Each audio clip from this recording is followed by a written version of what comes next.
My mom and my unemployed sister are trying to take 80% of my father's inheritance. They've already damaged his business reputation, and now they're accusing me of embezzlement. I'm 32, and this has been one of the hardest weeks of my life. My dad passed away suddenly from a heart attack, and instead of being able to grieve properly, I'm dealing with ugly family drama. I never imagined I'd be facing something like this at my age. My parents divorced when I was 15, and it was messy. My mom cheated on my dad with his best friend, and it completely tore our family apart. My younger sister, Emmy, she's 28 now, sided with our mom. I chose to stay with my dad, and after that, things between me and them were never the same. My dad was self-made. He started with a tiny electronics repair shop in our garage when I was a kid. I still remember helping him sort parts and looking at circuit diagrams on weekends. Over time, he turned that small shop into a chain of stores across the state. His story always inspired me. He worked incredibly hard and built everything from nothing. After the divorce, he buried himself even deeper in work. I think it was his way of coping with the betrayal. I'd wake up at night and see him still working at 2 a.m., going through spreadsheets and planning the next steps. But despite everything, he always made time for me. We had breakfast together every morning, and he never missed a school event. Eventually, he remarried a wonderful woman named Susan. She never tried to replace my mom, but she was kind, supportive, and truly cared about my dad. They traveled, volunteered, and seemed genuinely happy. It meant a lot to me to see him smile again. Meanwhile, my mom's life went downhill. Her relationship with my dad's former best friend didn't last, and she struggled financially ever since. She always claimed my dad cheated her in the divorce, but from what I know, the settlement was fair. He even let her keep the house, which she later lost due to poor financial decisions. Over the years, she bounced between jobs, real estate, retail, catering, always starting with enthusiasm, but quitting when things got hard. My sister followed a similar path. She dropped out of college, moved from job to job, talked about big plans, but never followed through. She relied heavily on my mom, and together they built this shared resentment toward my dad. Yesterday was my dad's funeral. It was heartbreaking, but also overwhelming in a different way. So many people showed up. The church was full of colleagues, employees, and community members who respected him. I gave the eulogy, talking about his values, honesty, resilience, and hard work.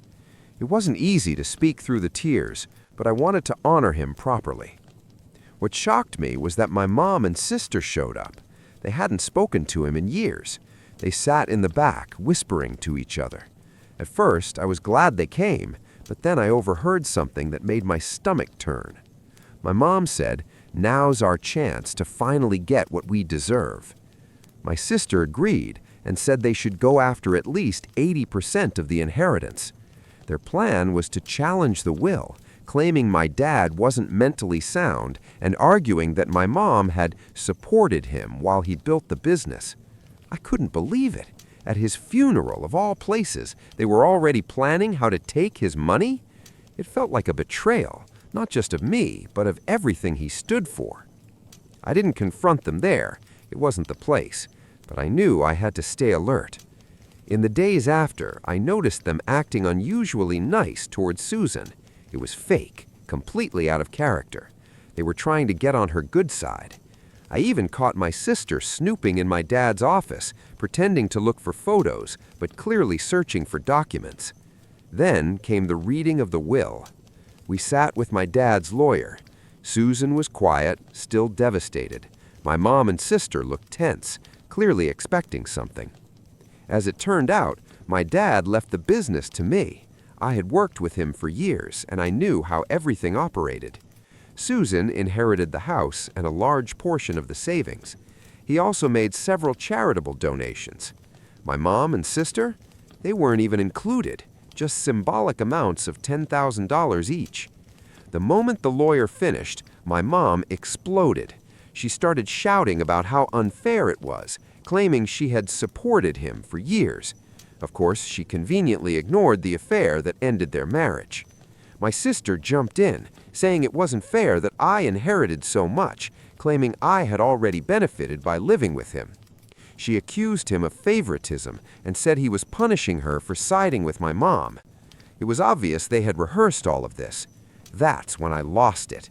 I told them I had overheard their conversation at the funeral. I called them out for planning to challenge the will and trying to take advantage of the situation. I told them they should be ashamed. My mom tried to backtrack, playing the victim, talking about how hard life had been for her. My sister accused me of always taking my dad's side, but I stood my ground. I reminded them how they treated him, cutting him off, ignoring him, rejecting every attempt he made to reconnect. He didn't owe them anything. The fact that he left them anything at all showed his generosity. The meeting ended with them storming out and threatening legal action. Susan broke down. The stress is destroying her. The lawyer reassured us that the will is solid and difficult to challenge, but warned that if they do file a lawsuit, it could drag on for a long time. Since then, my phone hasn't stopped. Some relatives support me. Others say I should keep the peace and give them something. But I refuse. My dad built everything with his own hands. It was his decision, and I will respect it. I've started going through his business records, preparing in case this turns into a legal battle. From everything I've seen, my mom's claims are exaggerated. The business really took off after the divorce. I've also spoken to longtime employees. They all tell the same story, how hard he worked, how much he helped people. One employee, Jim, told me my dad gave him a second chance when no one else would. He started as a janitor and worked his way up to store manager. That's the kind of man my dad was, and that's why I won't let anyone destroy what he built. Still, I'd be lying if I didn't say I was conflicted. Part of me wonders if I should compromise just to avoid a long legal battle, but it would go against everything my dad believed in. Right now, I'm focusing on supporting Susan and keeping the business stable. Losing my dad is already overwhelming. Fighting off my own family on top of that is exhausting. I barely sleep. I keep replaying everything in my head. What worries me most is Susan. She's devastated, and this situation is only making it worse. And the company, my dad was its heart. Stepping into his role feels overwhelming enough without the threat of a lawsuit hanging over everything. I've even thought about offering Mom and Emmy more than what Dad left them, just to make them back off. But I understand the risk. If I give in once, it might only encourage them to demand even more. And, most importantly, it would go against Dad's wishes. Last night, I came across an old family photo album in Dad's office. One picture stopped me completely. It was from the opening day of his first store. Dad cutting the ribbon, Mom smiling beside him, and Emmy and I clapping as little kids. We looked happy, proud, like a real family. And I couldn't help but think, how did we get here? How did that moment turn into this mess? So now I'm stuck with this question. Was I wrong for confronting Mom and Emmy so harshly? Am I right to stand my ground and honor Dad's will? Should I fight this all the way through, or try to compromise just to keep some kind of peace in the family? Honestly, I don't know. If Mom and Emmy truly had zero chance in court, part of me considered just offering them a bit more money to make them go away. Not a share in the business, never that. But if Dad left them $10,000 each, maybe I'd offer $20,000, $30,000, just to avoid months or years of stress and move on with my life. Because in the end, peace of mind is often worth more than money. But if there was even a small chance they could win, then maybe it would take a bigger offer to settle. Still, deep down, I and many others feel like they don't deserve anything at all. If this went to court and they lost, they wouldn't just walk away empty-handed. They'd also have to cover legal costs. That would be its own kind of justice. Karma, in a way. Even so, my instincts keep telling me to at least consider offering something small just to avoid a long and exhausting war. Update number 1. It's been about a month since my last post. Unfortunately, things have only gotten worse, far worse than I ever expected. At this point, it honestly feels like I'm living inside some kind of bad drama, except it's real and there's no warning before everything falls apart. First of all, thank you to everyone who commented on my previous post. Your support genuinely helped me stay grounded. Those of you who told me to stand firm, I needed to hear that.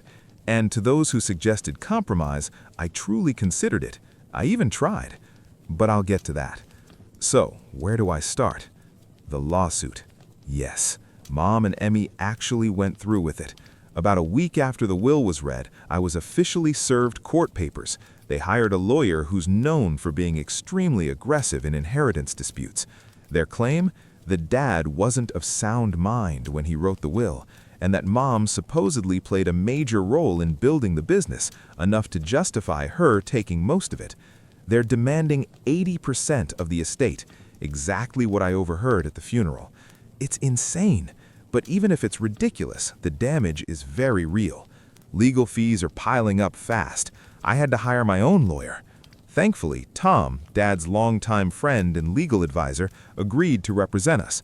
He knows both our family and the company inside out, which helps a lot. Even with his discounted rate, this is expensive. Tom is confident the will is solid and very difficult to challenge, but he warned me, cases like this can drag on for months, even years. And honestly, the lawsuit isn't even the worst part. Mom and Emmy have started a full-on smear campaign against me and Susan. They're spreading rumors, claiming Susan manipulated Dad into changing the will, that I've been stealing money from the company for years, and that we plan to sell everything and fire the staff. All lies. But rumors spread fast. I've spent hours on the phone reassuring employees that their jobs are safe. Even longtime customers have started asking questions. Some are worried enough to consider leaving. Last week, I overheard 2 new employees whispering about whether they should start looking for new jobs. That's when I had to call an emergency staff meeting just to shut everything down. It hurts, a lot. I never thought I'd have to defend myself or my father's legacy like this. The theft accusations hit especially hard. Dad was extremely strict when it came to finances, and he taught me everything I know. The idea that I would steal from the business he built from nothing, it honestly makes my blood boil. I've been going through financial records with our accountant, preparing everything in case this ends up in court. Susan is taking all of this the hardest. She's not used to this kind of manipulation and conflict. At one point, she even suggested we just give Mom and Emmy what they want, just to make it stop. I had to remind her that's exactly what they're counting on. A few nights ago, I found her sitting in Dad's office, crying, holding one of his old sweaters, the one he used to wear when working late. She looked at me and asked, would he really want all this fighting? That broke me. I tried reaching out to Mom and Emmy, calls, messages, anything. Nothing worked. Now everything goes through their lawyer. It's like they've completely erased the idea that we're family. I even ran into Emmy at a store last week. I thought maybe without Mom around, I could talk to her. But the moment she saw me, her expression turned cold. She accused me of turning everyone against her and stealing Dad's money. I tried to remind her of how things really were after the divorce, but she just smirked and said, "You were always Dad's favorite." Then she walked away, like I was a stranger. Meanwhile, the rest of the family is splitting apart. Some relatives fully support me and are disgusted by Mom and Emmy's behavior. Others say I'm being too harsh and should just give them money to keep the peace. My cousin Jack even yelled at me during a family dinner, saying this whole situation is my fault. That dinner was supposed to be about remembering Dad. Instead, it turned into a fight. My Aunt Sarah even made passive-aggressive comments about people forgetting where they came from once they get money. I left early just to avoid things escalating further. This is my reality now, and honestly, it feels like a nightmare I can't wake up from. Update number 2. That family dinner ended in complete chaos. My Uncle Pete, Dad's brother, snapped back at Jack, saying some people never learn the value of hard work. Jack started shouting, and everything spiraled from there. As for me, I've thrown myself completely into the business. Dad built it from nothing, and I'm not gonna let it fall apart. Thankfully, most of the employees have been incredibly supportive. Many of them have known me since I was a kid, and they keep sharing stories about Dad that remind me why I'm doing all of this. One moment hit especially hard. Jim, the same employee Dad gave a second chance to years ago, came into my office with a stack of old photos. Company events, holidays, store openings. In every single one, there was Dad, working, smiling, present. Jim looked at me and said, "This is who your father was. This is what you're fighting for." I can't even describe how much that meant. But the pressure is real. I barely sleep, I've lost weight. People keep telling me I look exhausted. My days are nothing but lawyers, documents, and constant damage control. Sometimes I look in the mirror and don't even recognize myself. And yeah, sometimes I wonder if it's even worth it. The worst part is the doubt. Should I just pay them and end this? Would that be easier? But then I remember Dad trusting me with everything he built, and I know I can't betray that. Tom keeps reminding me, this is a marathon, not a sprint. So now I'm documenting everything, every rumor, every ignored message, every attempt I've made to resolve things peacefully. We're also collecting statements from longtime employees, proof of how the business really grew, especially after the divorce, to shut down Mom's claims once and for all. At the same time, I've realized I need to fight not just in court, but also in the court of public opinion. I'm planning a company-wide meeting to directly address the rumors and reassure everyone that their jobs are safe. I also intend to personally call some of our biggest clients to maintain their trust. Susan and I are even working on starting a scholarship fund in Dad's name for local kids who want to study business or electronics. We figured it's not only a way to honor his memory, but also to show the community that, like him, we believe in giving back. The response so far has been incredible. Even my old high school principal suggested we award the first scholarship at this year's graduation ceremony. It's a small light in a very dark time. As for Mom and Emmy, I've stopped trying to reason with them. If they want to communicate, it'll be through lawyers. It hurts to imagine what Dad would think, seeing his family torn apart like this. I wish I could tell you they came to their senses, that we patched things up and became one big happy family again. But that's not reality. The truth is messy, painful, and full of disappointment. For those who told me in my first post to seek compromise, I want you to know I really did try. I offered them a trust fund larger than the $10,000 Dad had originally left, but nowhere near the insane 80% they demanded. They flat out rejected it. Their counteroffer, if you can even call it that, was that they'd drop the lawsuit if I gave them 70% of the inheritance and walked away from the company entirely. When Tom told me that, I almost laughed. It's so detached from reality, it made me wonder if we even live in the same world anymore. So here I am, preparing for a long, ugly legal war with my own mother and sister. Definitely not what I expected when we buried Dad just months ago. But this is the path, and I'm walking it. What weighs on me the most is knowing that no matter how this ends, our family will never be the same. Even if by some miracle Mom and Emmy dropped everything tomorrow, too much has been said. Too many lines have been crossed. Trust is gone. Love, I don't even know if it was ever there from their side. But I'm not fighting alone. Susan has been my rock through all of this. She misses Dad. She hates the rumors. She feels the weight of the lawsuit, but she's still here, reminding me what we're fighting for whenever I start to doubt. And beyond her, I've got Dad's old friends, employees who feel more like family than blood ever did, and loyal clients reaching out to show support. Maybe that's what Dad was trying to teach me all along, that family isn't just blood. Family is the people who stand beside you, share your values, and help you be the best version of yourself. I'll write another update when I have news. In the meantime, if anyone has advice on surviving baseless lawsuits or pushing back against smear campaigns, I'm all ears. And thank you again, truly, for all the support. It means more than you know. Hopefully, the next update will bring better news. Final update. What a year it's been. I kept putting off writing this last update, partly because life stayed hectic, but mostly because I wanted to be absolutely sure everything was over before sharing it with you. Now it is, and I promise to keep you in the loop, so here we go. Let's start with the lawsuit. After months of legal battles and mountains of paperwork, we finally had our day in court. It was exhausting beyond words.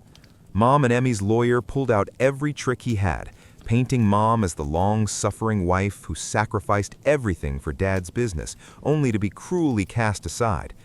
He even brought in so-called experts to testify about the emotional labor of a spouse being the foundation of a company's success. Theatrics were off the charts. He had Mom take the stand, telling stories about lonely nights while Dad was at the office, conveniently leaving out her affair with his best friend. But Tom, our lawyer, was ready. He presented proof of Dad's endless hours of work, employee testimonies about how the company really grew after the divorce, and financial records showing Mom had already received a fair settlement back then. He also didn't let her gloss over the affair. One of the most powerful moments came from Jim, the same employee Dad gave a second chance to. He told the court how Dad believed in him when no one else would, and how he watched firsthand as Dad's determination built the business. By the time he finished, there wasn't a dry eye in the room, except for Mom and Emmy, who sat stone-faced, like they'd swallowed something bitter. But the knockout blow came from something completely unexpected. Remember how Emmy had snooped around Dad's office after the funeral? Turns out she did find something, Dad's old journal from the divorce years. They thought it would strengthen their case, maybe show Dad's state of mind. Instead, it destroyed them. When Tom got it during discovery, it told a very different story. Pages about sleepless nights, juggling payroll, taking out a second mortgage on the house to keep the company alive. Notes about Mom's indifference to the business, her reckless spending, and yes, her affair. I'll never forget one entry Tom read aloud. Dad wrote about a night when everything was on the brink of collapse.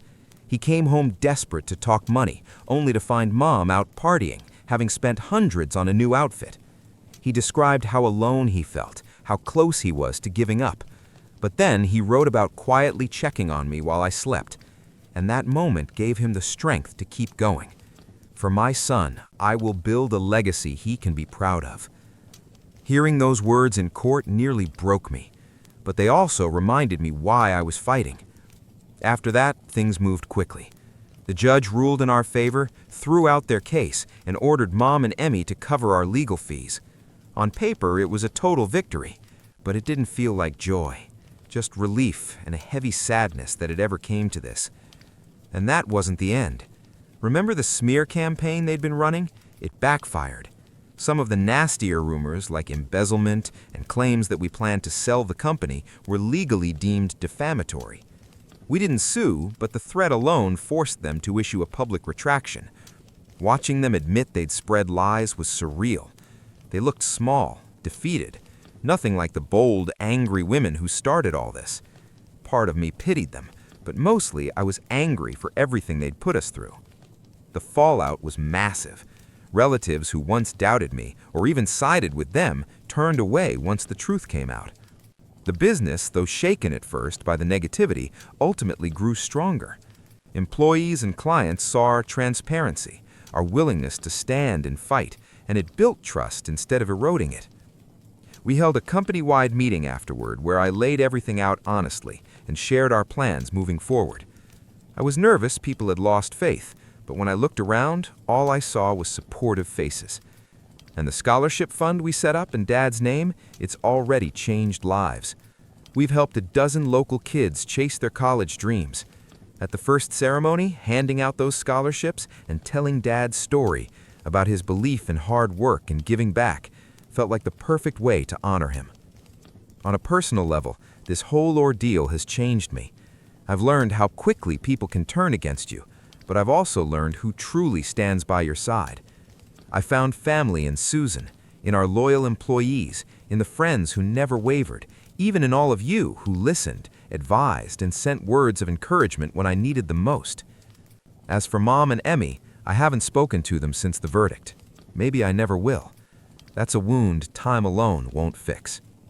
So, here it is, the final chapter. Thank you for following me through this storm. Your support meant more than I can ever say. It's time to close this book and focus on building the future Dad dreamed about. This will be my last update. The lawnmower theft. A guy from a lawn care service stole my lawnmower and disappeared. I occasionally hire local workers through a third-party app to mow my lawn. I've never had any issues, until recently, when I decided to mow it myself and realized the mower was gone. I usually keep it on the back porch. After checking my security footage, I was shocked to see the last guy I'd hired stealing my brand new mower, the one I'd only used twice, and trying to sneak it out through my neighbor's yard. The idiot must have thought my camera had a narrow angle. I reported it to the service, and they confirmed it was theft. They told me I needed to file a police report so they could help track the guy down and recover the mower. Update 1. The company gave me the thief's direct contact. His excuse? He claimed he thought the mower was broken and decided to help me out by removing it as junk, assuming that's why I hired them. Now he says someone stole his trailer with my mower inside it. I'm currently on the phone with the sheriff, filing a report. The sheriff said the amount qualifies as grand theft since it's over $500. He contacted the guy and gave him 24 hours to either return the mower or pay the full cost. Otherwise, it becomes a criminal case and a warrant will be issued for his arrest. Small-town sheriffs don't mess around. I also posted the theft video on the neighborhood app next door. Someone messaged me saying they knew his mom and sister and would reach out to them. A few others even found his Instagram. Update 2. Things are getting wild. Someone shared the next door video on Facebook, and now people who know the guy personally are clowning on him. Apparently, he'd been pretending online to be a successful entrepreneur and self-made influencer, and now everyone's tagging him under the stolen mower post. I honestly didn't want to ruin his life. I just wanted my mower back. But then his mother contacted me, begging me to remove the video because it was hurting his business and reputation. I couldn't help but laugh. I told her exactly what my next steps were and explained that fixing her son's mess wasn't her responsibility. I sent her the invoice so she could forward it to him. He still had 23 hours left. After that, arrest warrant. Then he deleted all his social media accounts. Every tag turned gray. It's 9:47 p.m. now. I'll call him at 7 a.m. to see what he plans to do. Honestly, I doubt this ends well. Update 3.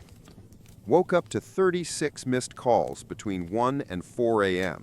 Thank God for Do Not Disturb mode and spam blocking. When I tried calling back, the call went straight to voicemail. Then I tried from my Google Voice number and it went through. So yeah, he blocked my main number. I also spoke to his mom again. She's changed her tune now. Said she's tried reaching him too, but he's ignoring her calls. She finally told me, do what you have to do. He's really about to run from the law over a damned lawnmower. Update 4. Finally reached him through his sister.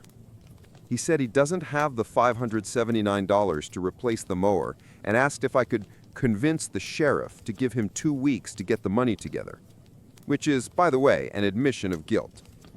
I told him to borrow from someone or ask his family because I wasn't dropping the charges. He's got 9 hours left. Tick-tock. Update 5. The sheriff sent a deputy over to inspect the property, take my statement, and collect documents from the app that hired him. Guess what? The deputy ran a background check, and it turns out the guy already has a criminal record in another county for theft. They're done waiting. The warrant's being issued. I don't feel bad for him at all. He dug his own hole, now he can sit in it. Then out of nowhere, I get a message from him using a new number. I took screenshots and forwarded them to the sheriff. Here's what he wrote. Hey man, it's Dushan. You posted that video of me taking your mower. I didn't mean any harm. I thought it didn't work and tried to help myself. Lots of my clients asked me to take old gear off their hands. Yours didn't even start when I tried it. I'm not paying for something you just left in your yard. This is your fault, not mine. And about that sheriff thing, I've got a great lawyer. God's on my side. You act like it's the end of the world, but I'll rise again. Good luck, bro." Yeah, the dude has completely lost it. I stopped responding altogether and forwarded the messages to his mother and sister. He seriously needs help. Then he sent another text. "You think this is a joke, man? I don't care about you or the cops. It's all a game to me. People like you always try to bring down guys like me when we're rising up. You'll never understand my hustle. I live this every day. I could buy 10 lawnmowers if I wanted. Yours was trash anyway. Can't even afford a John Deere like a real man. You're a clown. Always will be."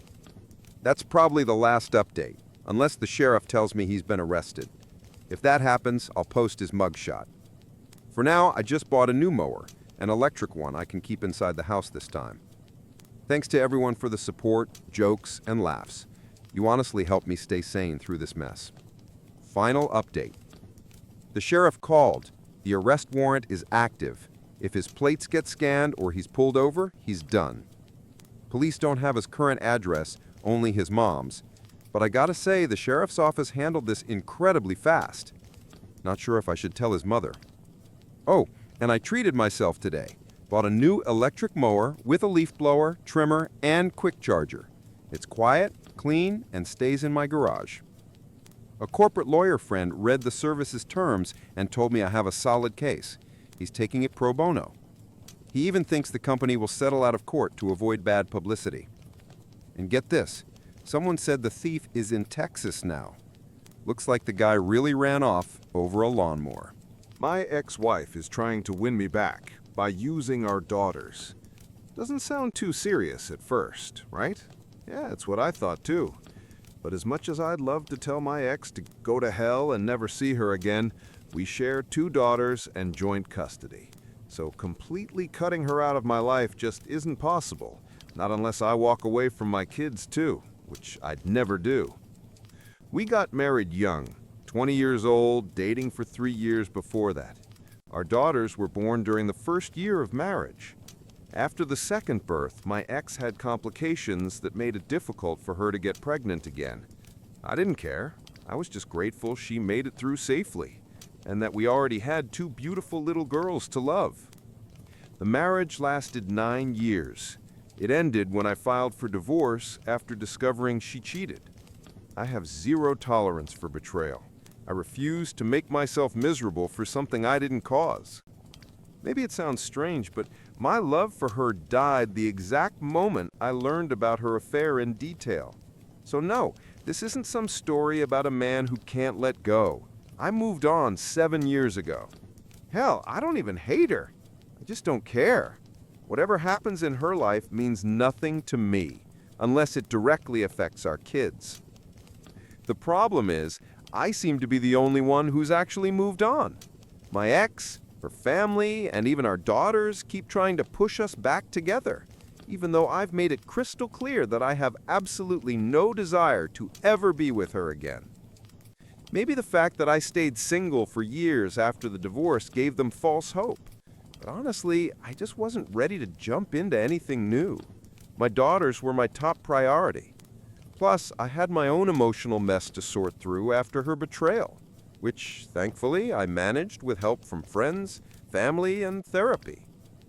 My relationship with my daughters is great. We don't fight, we don't yell, and they're not rebellious or dramatic. Everything's been peaceful, except for one issue. They know their mother cheated. She told them herself about 3 years ago. Since then, I think she's been feeding them her version of events. I've asked her countless times to stop. It doesn't help anyone, least of all the girls. But instead of stopping, she just got sneakier about it. Since the divorce, she hasn't dated anyone, or even tried. I guess she thinks that makes her look noble. But honestly, I find it insulting. She could cheat on me while we were married, but now she's suddenly living like a saint? Whatever. That's her problem, not mine. For years, I could ignore the little comments my daughters made about their mom. How good she looks now, how happy she seems, the photos she just happened to show them where she's clearly dressed up to impress. But lately, things have gotten worse. Why? Because I started seeing someone. Clemence isn't the first woman I've dated since the divorce, but this is by far the most serious relationship I've had since it ended. She's 8 years older than me. We actually knew each other for about 4 years before anything romantic happened. We shared a hobby, became close friends, and eventually realized there was more between us. And yes, I genuinely love her.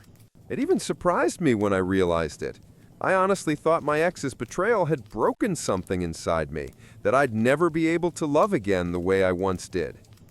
At first, my daughters didn't know much about Clemence. Just like my previous relationships, I kept things private.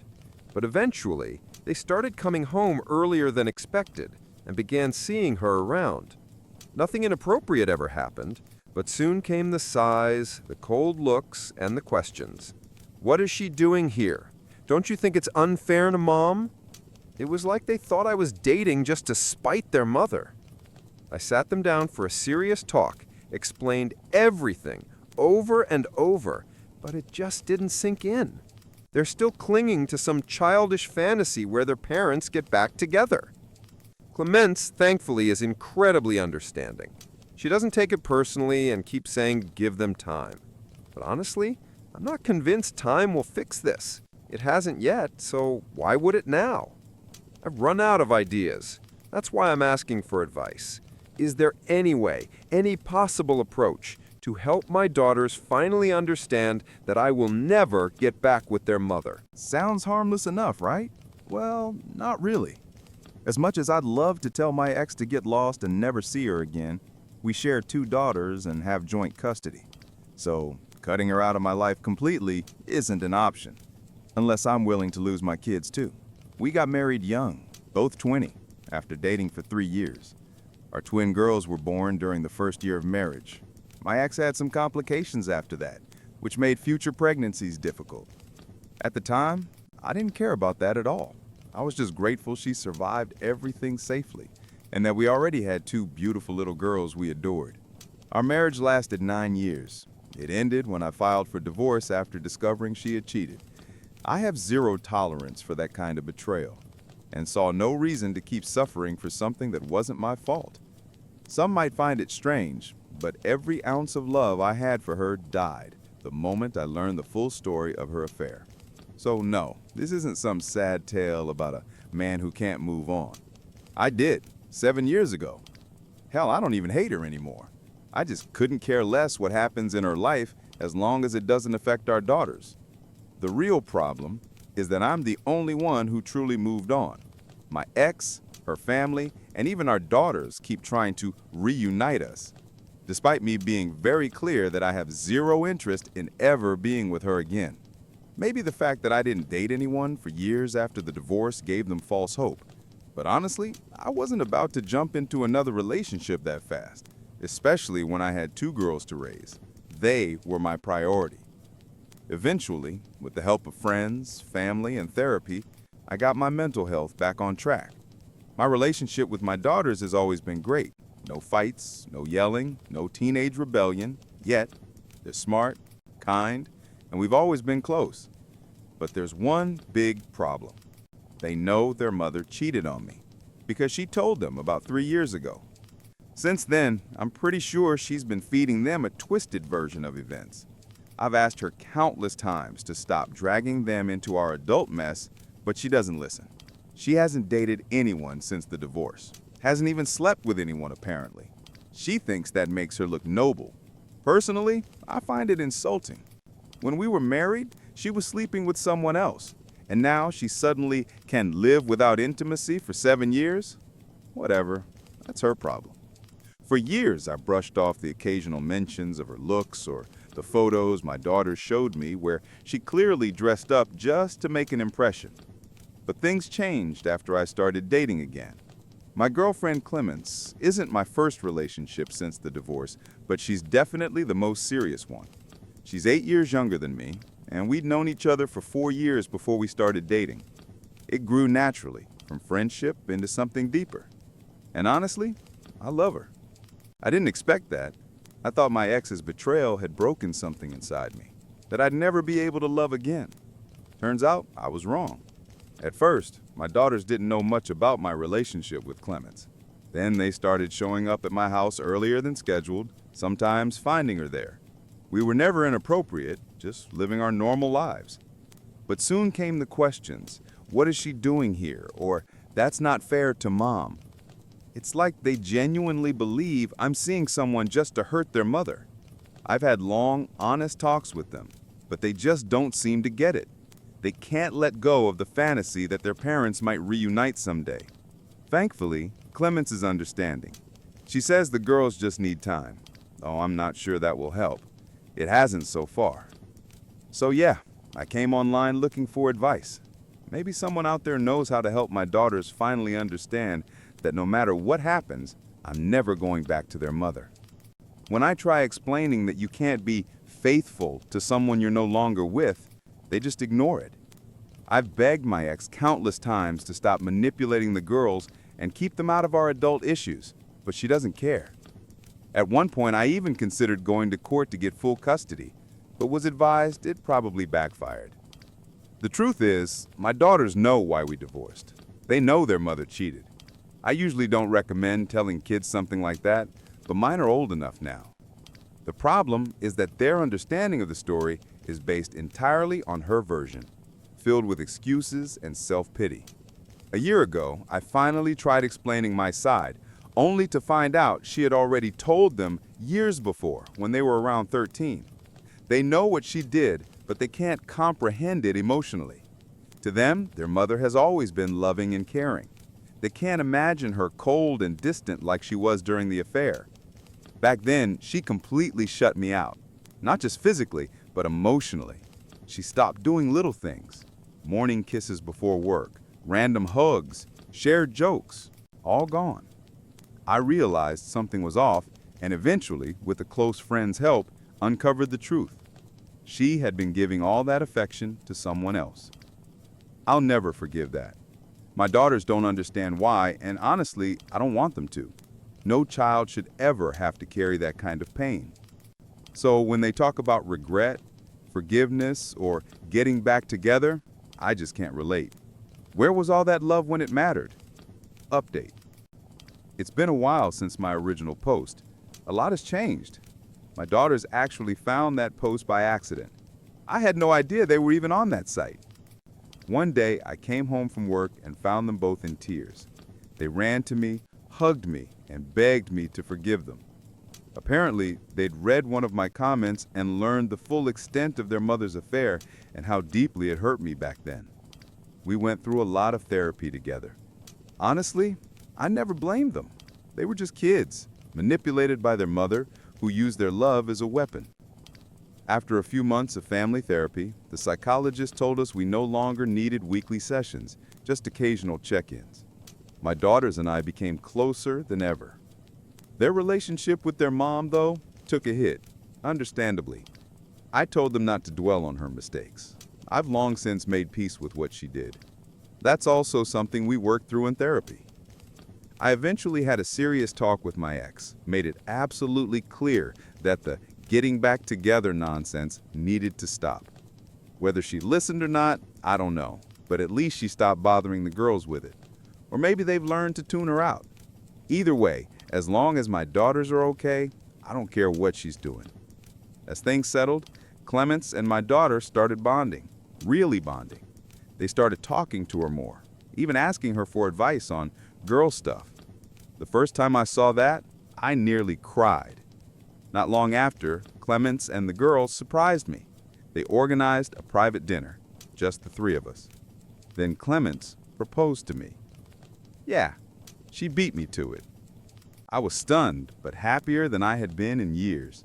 Not just because of her proposal, but because my daughters helped her plan it. We had a small, intimate ceremony with close friends and family, and now we're expecting a baby. My daughters can't wait to become big sisters, and I honestly can't wait to watch them spoil their new sibling rotten. I ruined my ex-boyfriend's life over 20 years ago, and I just made sure it stays that way. When I was in college in the 90s, I met Jake through mutual friends. He was 23 at the time. He had already graduated and was planning to move across the country to pursue graduate school. I was also planning a move, with friends, to a city just an hour and a half away from where he was going. We had a lot in common. We fell in love, and it felt like fate. Both of us planning to move 4,000 kilometers, and almost to the same place. Jake had 2 sisters and a younger brother. They were all great people, and I got along with them right away. Since Jake was in grad school and I was working, I usually visited him on weekends. He rented a house with 2 roommates from his program. We were young, didn't have much money, but we had fun. We went on cheap dates and spent a lot of time at home. Jake bred and sold small animals. It was part of his studies. He was studying animal science, so being surrounded by animals was normal for him, and honestly, I didn't mind it. I met the wife of his academic advisor, Mary. She was around 50 and worked in the university administration. A wonderful woman. We often had lunch together when I visited. In fact, I connected with people from his program even more easily than he did. But about 2 years into the relationship, something strange happened. One day we were lying in bed at his place, partially undressed, and he suddenly said that he was bothered by the fact that I had gained weight, and that it was becoming harder for him to feel attracted to me. Not a word about health, just that he found me less attractive. I sat up and calmly replied, "Maybe you should make sure I have proper food when I visit you, instead of just crackers and cheese." I had gained maybe 4 kilograms since we met. I wore the same clothing size, and even at 23, I wasn't going to tolerate that kind of nonsense. I didn't argue. It was his problem, not mine. So I just asked, "So what's your solution?" He looked me blankly and said, "I think you should try to lose weight." I replied, "No, I'm not going to do that. So what are you going to do?" He said, "Probably nothing. I just wanted to tell you how I feel." "Great, thanks." I got dressed, went to sleep, and left the next day like usual. We kept dating. But about 3 months later, he called and said he wanted to break up after nearly 3 years together. The reason? And I quote, "You're not scientific enough." I thought, what kind of nonsense is that? He seriously claimed that he couldn't talk to me about his work without using scientific animal terminology. I said, "That's ridiculous. What's the real reason?" But he insisted that was the reason. A month later, he came to return my things, and I made him tell the truth. Eventually, he gave in. It turned out he had been seeing one of his students. Let's call her Mac. She was 19, he was 26, and he was her instructor. I exploded. I yelled at him to get out. My roommate even threatened to throw him off the 2nd floor if he didn't leave, and he left. As soon as the door closed behind him, I broke down, from rage to hysterical laughter. I had seen Mac before, and suddenly it all clicked. At a barbecue at his place once, she had spilled something on her pants. Jake asked if I could lend her a pair of sweatpants. I couldn't. I wore a size 44-46, and she was significantly bigger. And suddenly everything made sense. His comment about my weight was never about me. He just wanted me to break up with him, because he was a coward. He liked a completely different type of girl, but didn't have the courage to say it. But you know what really got to me? He said it at night, when I was 150 kilometers from home, after we had been intimate.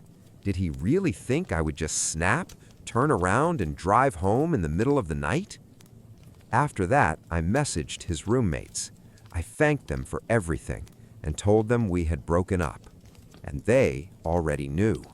They said they had demanded he tell me the truth. Otherwise, they would have told me themselves. That's why he came up with that nonsense about me not being scientific enough. One of the roommates, George, was a very sweet and attractive guy. He offered to bring my things over and said, "Come over this weekend. We'll have some drinks, relax." the kind of thing Jake never wanted to spend money on. I agreed. I came over. Jake wasn't home. George let me in, and that's when things got interesting. I started taking photos of all his animals because I knew one important thing. He had an animal that was on the endangered species list, and you couldn't legally keep it without a permit. All he had to do was file paperwork and pay $25, but he always said, "I don't want the government in my business." I photographed everything, the conditions, the cages, and another animal that was completely illegal to keep in that state. It was right by the window, visible from the street. Then George and I went into town. We got back around midnight, and we made sure Jake and Max saw us. Me in a short dress, a little drunk, George almost carrying me. We were loud on purpose, laughing, joking, even pretending there was something going on between us so they could hear. I spent the night in George's room. He behaved like a gentleman, but a few times walked out into the hallway just in his boxers. Pure coincidence, of course. In the morning, as I was leaving, Jake said, "You don't have to act like a..." I slowly ate a donut in a wrinkled dress with messy hair. George kissed me on the top of my head. Max sat there not knowing where to look. I smiled and said, "Enjoy my leftovers," and left. At the time, I thought that was my revenge. But no, that was just the beginning. The next day, I developed the film. Yes, the good old days. And immediately called the Department of Natural Resources. I reported everything, the animals, the conditions, the overcrowding, and especially the two that were illegal to keep in that state. I simply asked how to properly file a report, and then I did. I destroyed my ex-boyfriend's life more than 20 years ago, and I just made sure it stays that way. As it turned out, Jake wasn't liked, not by his classmates, not even by his own roommates. But me? People liked me. George and another roommate decided to take things further. They filed a complaint with the university about a teaching assistant who was sleeping with his student and giving her preferential treatment. That same night, we went bar hopping. They told the story to everyone they knew. The program was small, and the news spread fast. I made another move, too. I called Mary, his advisor's wife, and I told her directly. He admitted himself that he's sleeping with a student. I even had his emails where he confirmed it. I sent them to her. Mary was furious. She immediately passed everything to her husband, Jake's advisor. And then it all started. A couple of weeks later, George calls me, emotional. "They're here, inspectors. They're taking the animals." Mac was at home, and trying to save the situation, she said, "All the animals belong to Jake."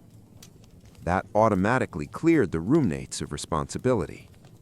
The inspectors knew exactly where to look. They were tipped off about the back window, where the most problematic animal was, the one that was almost never legal to keep.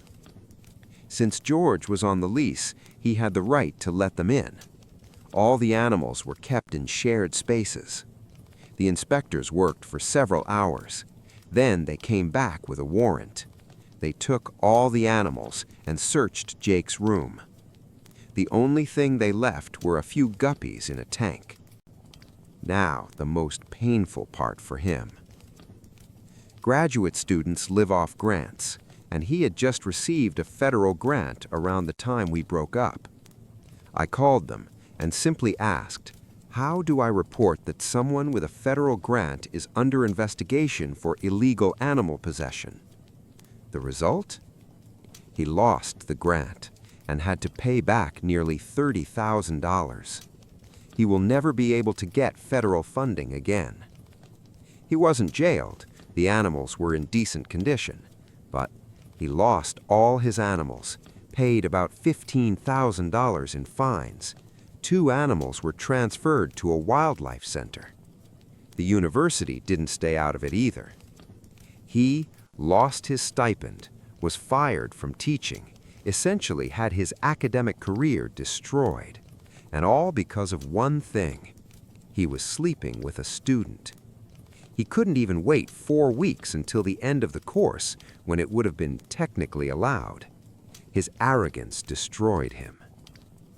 A few months later, I wrote to his sisters, told them I missed them. They replied and told me he had lied to the family, said I broke up with him because of distance. I just forwarded him his own email where he said he had fallen in love with Mac. And that settled everything. I moved on, finished my studies, built a career. And you know what I do now? I help scientists and doctors explain complex things in simple terms. Ironic, right? And him? He married Mac, 2 kids, went back to breeding animals. 20 years passed, and one day I'm giving a lecture at a university, 250 people in the room. And suddenly I hear, "Hey, long time no see." I turn around.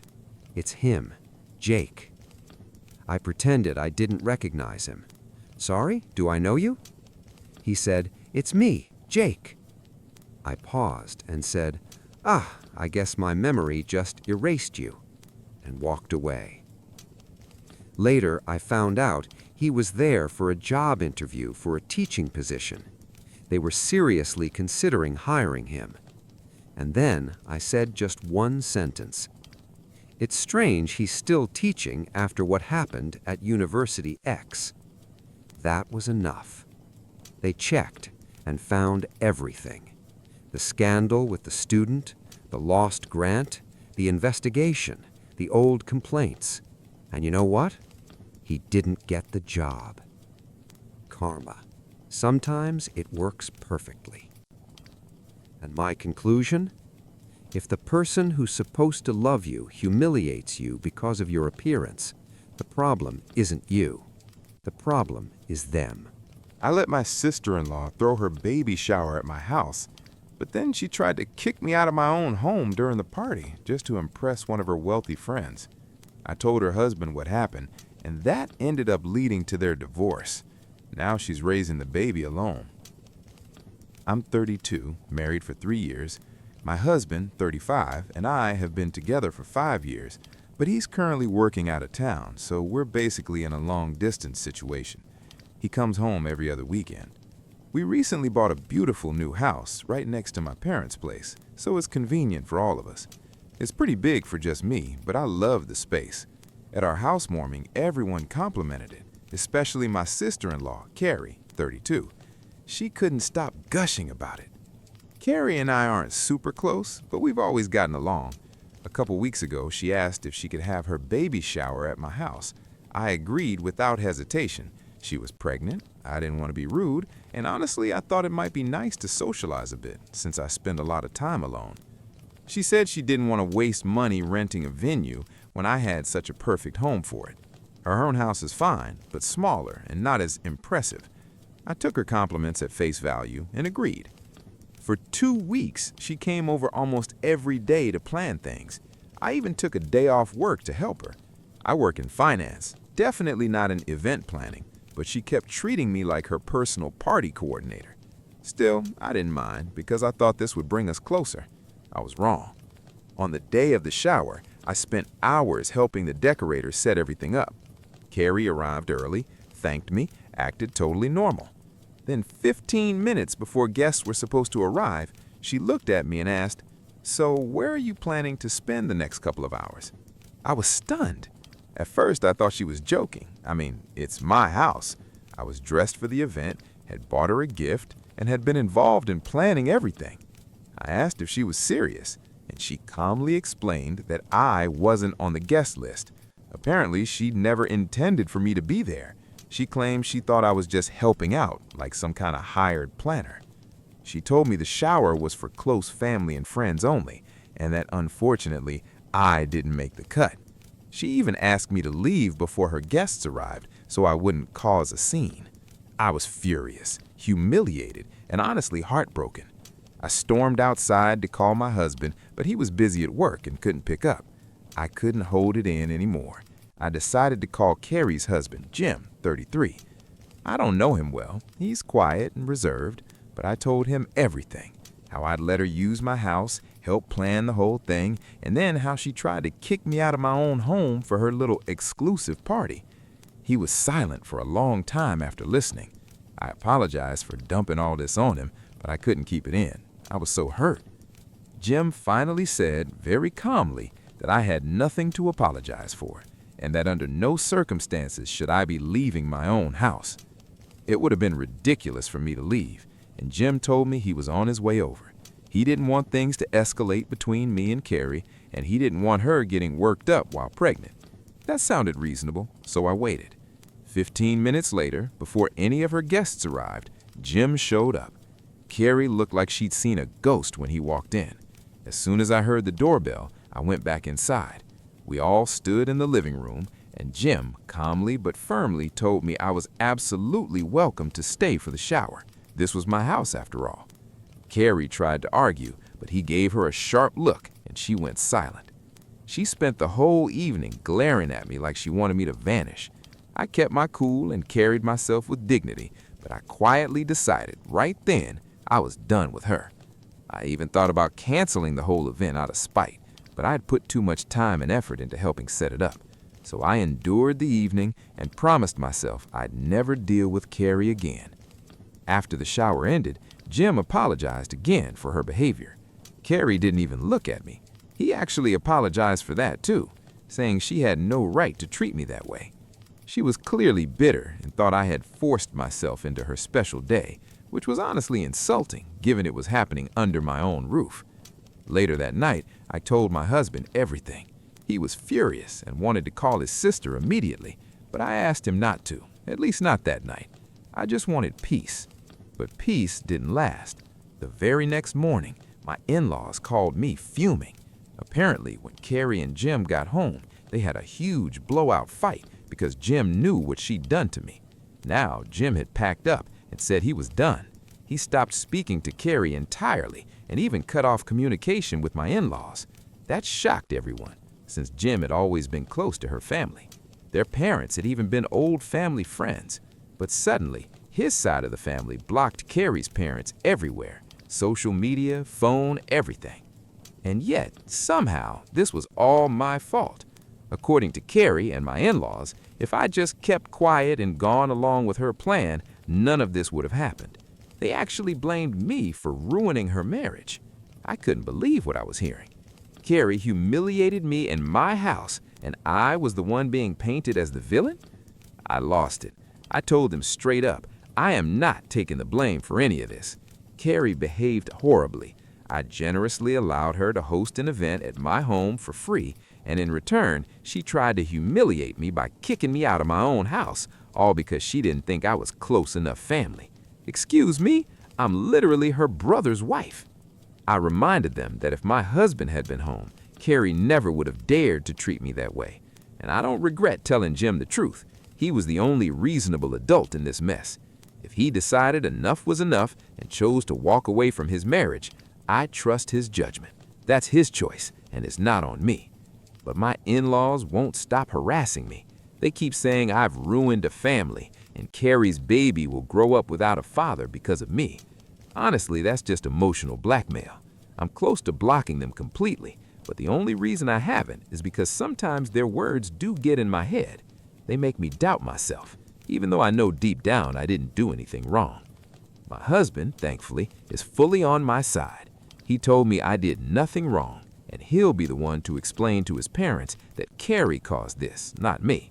He says they should be supporting her instead of attacking me. But I'm just exhausted. I don't feel guilty at all, but they won't leave me alone, and all I want is for this drama to finally be over. Honestly, I still don't even understand why it mattered so much to Carrie that I wasn't at her baby shower. It never made sense to me. So, was I really wrong for telling her husband the truth about how badly she treated me? You can make up your own minds, but personally, I think I did the right thing. I don't see any reason why I should be the scapegoat here. Yes, it's tragic if their baby ends up growing up without a father, but if they couldn't fix their marriage anyway, that outcome was inevitable sooner or later. And let's be real, Carrie had zero interest in resolving things. If she had been willing to apologize, maybe there would have been a chance to work things out. Instead, she doubled down and pushed all the blame on me. That's just insane. Update 1. Hi again. It's been almost a week since the baby shower, and Carrie and Jim are officially getting divorced. This isn't speculation. Jim already announced it on his socials. I didn't think things would unravel this quickly, but apparently he's already filed and the process has started. He moved back in with his parents, and they've been living apart ever since. I wasn't sure if I should even reach out because I honestly felt guilty, but after talking with my husband, we agreed that someone from the family should at least check in, especially since Jim hadn't blocked us. Clearly, he left that door open for a reason, so I sent him a message, just saying I was sorry that things had turned out this way. Not an apology for causing it, more like expressing sympathy. He actually reassured me, told me not to blame myself because their marriage had been hanging by a thread for a long time. After that, I asked him directly, why did Carrie hate the idea of me being there so much? Because the only close relatives excuse never added up. She'd invited plenty of people who weren't even family, people I knew she wasn't close with. So what was the real reason? Well, he told me, and wow. The truth was, Carrie had been desperate to impress one particular guest, an old school friend of hers who'd married into a very wealthy family. Carrie's been planning to start a business after the baby, and she was hoping this woman's wealthy husband might invest in it. Her entire baby shower plan was basically a performance for this one guest. And here's the kicker. She wanted to pretend my house was hers. That's why she didn't want me around. She thought she could host the event, claim the house was hers, and put on this illusion of being more successful than she really is. Obviously, she couldn't pull that off with me standing right there. As it turned out, that important friend didn't even show up because she got sick that day. But the fact remains, Carrie was perfectly willing to lie, humiliate me, and use me just to keep up appearances. When Jim found out, he confronted her at home. She admitted it openly, like it was no big deal to fake an entire lifestyle just to impress someone from high school. Jim told her straight up she owed me an apology for treating me like trash after I'd been generous enough to host. She flat out refused, and that fight cracked open everything else. According to Jim, this wasn't new behavior. For the last couple of years, Carrie's been obsessed with pretending they're wealthier than they are, staging things for social media, putting on a front for acquaintances. He said it all started not long after their wedding, when some of her friends made snide comments about how modest their wedding was compared to others. Since then, she's been living in this fantasy of trying to look rich. Hearing this honestly blew my mind, but it also made everything click into place. Honestly, I think all those comments from her friends really got under Carrie's skin, but she's a grown woman, not a teenager. She shouldn't still be this obsessed with what other people think. Real friends don't mock you for not living a flashy lifestyle. If they do, maybe they're not worth keeping around. The thing is, Carrie and Jim aren't struggling at all. They live a perfectly normal, comfortable life. Sure, they're not wealthy, but they're fine. Jim works in real estate, and Carrie has a steady job at a marketing firm. She even had plans to launch her own business after the baby. If anything, she should have been saving up instead of spending recklessly. But Carrie's been fixated on projecting this glamorous image they simply can't afford. Jim said he tried countless times to explain to her that their life is good enough as it is, that they don't need to impress anyone. But she just brushed him off. Instead, she kept buying things without talking to him first, kept putting up a front. That put a constant strain on their marriage. He admitted he used to ignore it because he loved her so much, but with a baby on the way, he couldn't look past it anymore. It wasn't just about money anymore. It was about the kind of future they'd be able to give their child. After the baby shower fight, Jim snapped. He told me even if I hadn't called him that day, he would have left sooner or later. The baby shower incident just sped things up. He doesn't blame me for anything, and honestly, I feel lighter knowing that. My husband and I talked it over too. He feels sorry for Carrie, of course, but he also thinks Jim wouldn't have walked away unless he'd thought it through. Jim was a good husband, and if he reached his breaking point, that says a lot. I do feel bad for Carrie, especially since she's pregnant, but at the end of the day, she dug herself into this. She's in her 30s, still acting like she's in high school, still letting shallow people dictate how she feels about her own life. She needs therapy more than she needs new designer bags. I honestly hope they figure something out, if only for their baby's sake, because growing up in a broken home is tough. For now, though, I'm stepping back. I've decided to block Carrie and my in-laws for the time being, not out of spite, but because I don't see anything good from staying involved. My husband agrees. We'll give them space and focus on our own lives. Update 2. So my husband just got back a couple of hours ago and he filled me in. He's been in touch with Jim these past few days, and apparently Jim is open to giving their marriage another shot, but only if Carrie is willing to apologize and agree to go to therapy. My husband's been trying to get that message across to her, but so far she hasn't responded. His parents said she's avoiding everyone right now, just isolating because she's so upset, which honestly is understandable, but the ball's in her court now. As for some of the comments on my last post, a lot of people called me selfish, saying my husband and I were greedy and should have been financially supporting Carrie and Jim. I honestly don't know how people came to that conclusion, but let me clear the air. We bought this house fair and square because we could afford it. If it hadn't been within our budget, we wouldn't have bought it. And for the record, Jim and Carrie are not broke. They have stable incomes. Acting like they need our charity is just insulting to them. Also, my husband and I are in a very similar financial situation to Jim and Carrie, so I don't understand why they'd need our help, or why anyone would think they do. It's a bit odd, but since some of you brought it up, I wanted to clarify. Some people didn't like that I said I hope they reconcile and stay together, claiming Jim deserves better. Maybe he does, but ultimately it's his choice. I don't get why so many people feel the need to pour hate here, call me names, or call Jim a pushover without even knowing him. They love each other, despite all their problems, and they're having a child together. That's a big deal. They can't just walk away from each other and move on, given the circumstances. So yes, I wanted and still want things to work out for them. That's all I wanted to say for now. Update 3. Hi everyone, it's been almost 3 weeks since my last post. I just wanted to share that Jim and Carrie have decided to reconcile and try to work things out.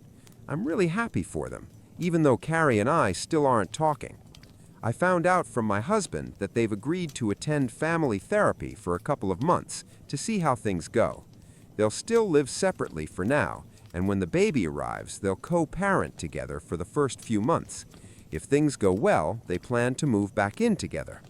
I'm genuinely happy for them. I know this isn't what a lot of people wanted to hear. Many were hoping Jim would just leave her, but he's going to do what he thinks is right, and everyone else will have to respect that. I'm refusing to go on a family vacation because my sister expects me to look after her kids again. I even had to move out of my parents' house earlier because I was constantly being pulled into babysitting my 3 nieces and nephews. Despite that, last year I still ended up acting like a helper, or even the main nanny during our family trip. For example, last summer we went to the beach. My parents paid for my hotel, but I had to share a room with 3 loud boys because my sister and her husband wanted their own space. I was promised I'd have time for myself, but instead I spent almost all my free time taking care of the kids. When I complained, everyone reminded me that I wasn't paying for the trip. In the end, we only did one thing I actually wanted, visiting an art gallery. I enjoy that kind of thing on vacation, but the kids were bored. This year, my parents planned another similar trip in June and expected everything to be the same. I refused. I told them I would drive separately and pay for my own hotel so I could have my own space. They were surprised and brought up the cost, but I explained that I have a stable job and can afford it. That led to arguments, but I explained my reasons clearly. I want to enjoy a vacation like an adult, not spend it like a babysitter. My parents told my sister, and she immediately called me, yelling that I would ruin everything if I didn't help her with the kids. I finally snapped and reminded her how last year I was dragged into her chaos, barely able to do anything for myself, and even made to feel guilty for wanting something simple like visiting an art gallery. I told her I deserve a proper vacation too. Now she refuses to talk to me, and my parents are still trying to convince me to go along just to avoid conflict. I'm standing my ground, even though the pressure is growing. I understand it won't be easy for them without help, but I don't think I'm wrong for setting boundaries. Let me know what you think. Am I right, or is my sister justified since she has 3 kids to take care of? Update 1. About an hour after I posted, my sister somehow found it. She wasn't just angry at me, she was upset that people in the comments didn't support her. She had a meltdown talking about how hard it is to raise triplets and insisting that I, as someone young and independent, should help her. I didn't change my position, and now I'm expecting a call from my parents since she already reached out to them. Update 2. After work, I can add more details. Things have mostly settled now. My parents saw my post and were shocked by how many people responded. Yes, they were upset that I posted it, but I told them if they had listened to me earlier, it wouldn't have been necessary. I was tired of always being the one expected to sacrifice for family peace. Eventually, my parents confronted my sister. The trip was canceled anyway since nothing had been booked yet, but now they're arguing with her. She blames me, and the kids are disappointed because they won't go to the beach. She even called me during lunch and implied that I don't have my own life, so I should help her. I recorded that conversation and showed it to my parents, which made them even more upset with her. A few days later, they told me they would never force me to babysit again and admitted that last year's situation was unfair. Now they're angry at my sister for saying I should help just because I have no life. Meanwhile, her husband has stepped back from the chaos and spends most of his time at work. Update 3. My parents have apologized, but my sister hasn't yet. At least as of a week ago, she refused. This whole situation basically exposed deeper issues in our family. For context, my parents and sister got used to me helping with her triplets. I lived with my parents until I was 22 to save money during college. I had a scholarship, but staying at home made things easier, and I'm grateful for that. But after graduating, everyone assumed I had unlimited free time. That's when they convinced me to go on that family trip. During that trip, I was responsible for 3 6-year-old boys and even had to share a room with them. They didn't listen to me at all. I even had to call their mom multiple times just to get them to behave. Yet, whenever I wanted to do something for myself, I was treated like the problem. If my plans didn't match the rest of the family, they were ignored.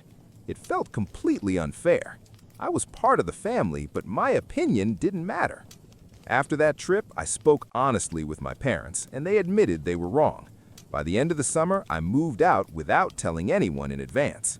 I had already secured a good job after an internship, and moving closer to work reduced my commute significantly. My sister was especially unhappy because she lost her regular free babysitter, but she still tried to pressure me into helping. Sometimes I gave in when she offered things like pizza, and it became expected.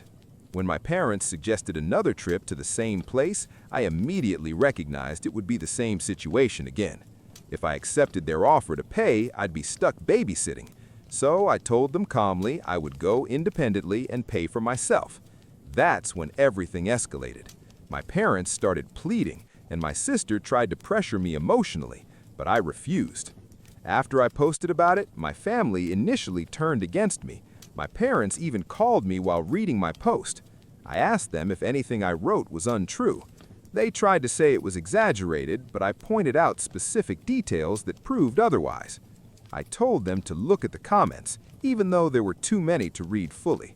The number kept growing quickly, which shocked them and made them reconsider their actions. My sister also tried calling me repeatedly during work. I finally answered at lunch. She complained that my post turned her parents against me. After their argument, my parents canceled the trip. At first, they tried to blame me for it, but later they admitted their mistake. They acknowledged it wasn't fair to treat me like free childcare, especially since I no longer lived with them.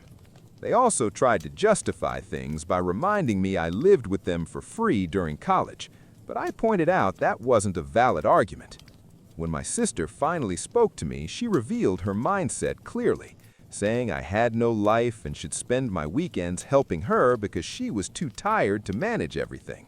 She's a stay-at-home mom, her husband earns well, and they live comfortably, but her kids are not my responsibility. She got angry and hung up. I had recorded the call and later showed it to my parents, which made them even more upset with her. A few days later, her husband stepped in and made her apologize. It was clear he hadn't realized the full situation before. He even believed she had been paying me for babysitting after I moved out. In reality, she barely covered anything, sometimes just gave money for pizza. It turned out she hadn't paid me properly for months. When this came up, her husband was furious, and she had to pay me everything she owed from her savings. After that, he apologized to me for not stepping in earlier and said they would hire a proper babysitter from now on. A few days later, we had a family meeting at my parents' house. Everyone apologized to me again. After that, my parents confirmed that the family vacation was still happening. And yes, I'm still going on my own terms, driving separately and paying for my own hotel room. I made it clear that if my sister even tries to push childcare onto me again, I'll switch hotels. I told her directly, and she promised it wouldn't happen. So if there's no update a month after the trip, it means everything went fine. Update 4. My sister called me demanding that I delete my posts. She had realized how widely the story had spread and couldn't handle the backlash anymore. She asked if people were still commenting, and I told her honestly, yes, around 10 new comments a day, and most of them are criticizing her. She broke down crying and begged me to take everything down. I refused. I told her those posts are the only reason she can't treat me like garbage anymore. She acted like my entire life should revolve around hers. She didn't even properly pay me for babysitting, kept money for herself, and turned me into a full-time nanny during last year's vacation. It's no surprise people reacted negatively. When I mentioned I had even made a video about the situation, she completely lost it and hung up. Later, my parents called, asking me to delete the posts too.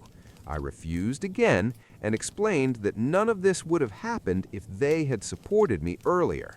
I told them clearly, I'm not her servant, nanny, or handyman. I'm her brother, and I'm an adult. Eventually, they backed off, but still asked me to remove everything. I told them I wouldn't unless they started standing up for me more often. My sister created this situation with her entitlement, and now she has to deal with it. I also made it clear I have my own life, my career, and I want to move forward. If they keep enabling her, it will only make things worse.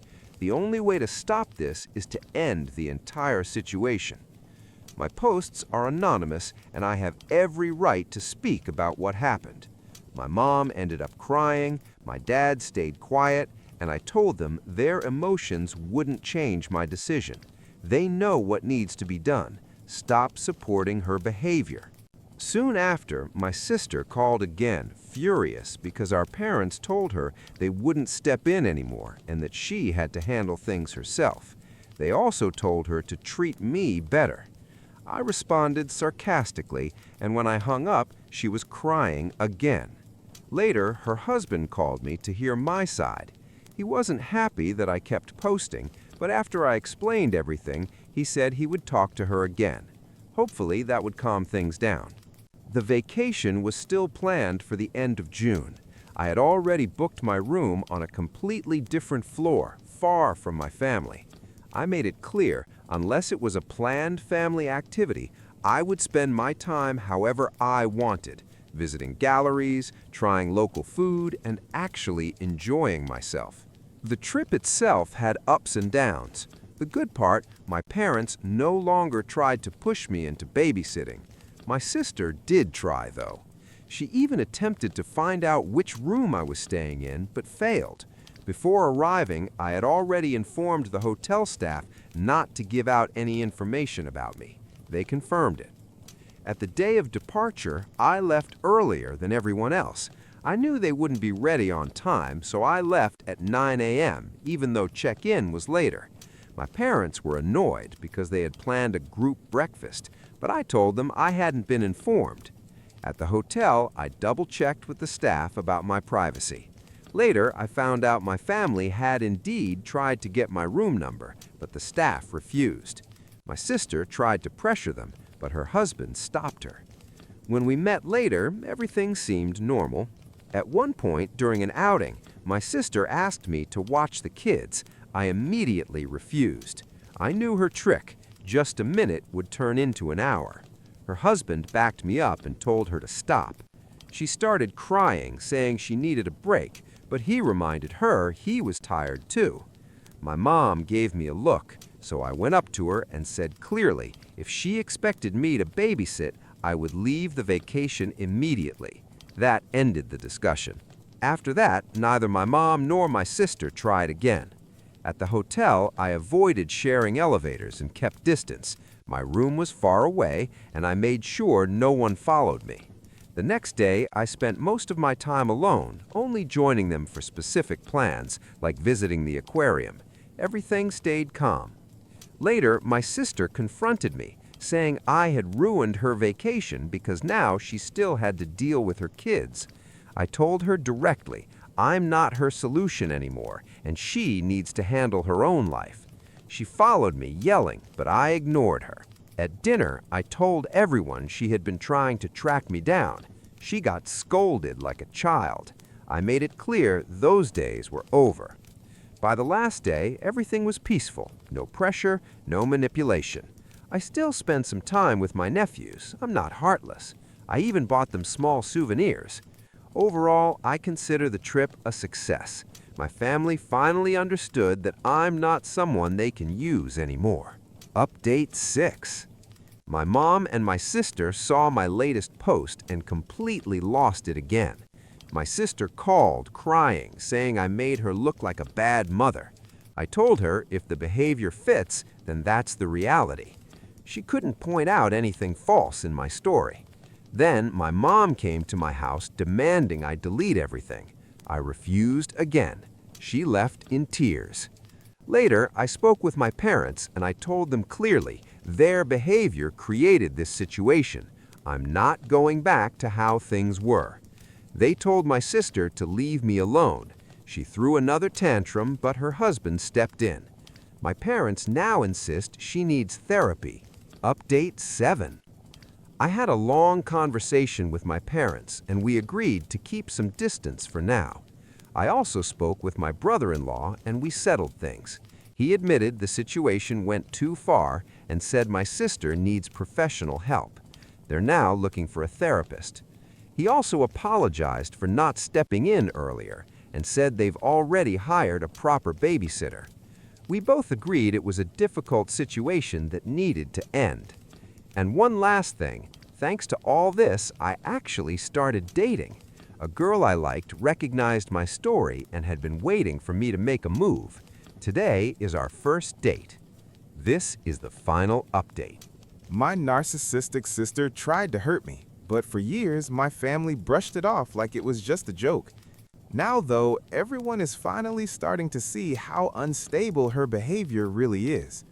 A bit of background. I'm the second youngest out of 5 kids.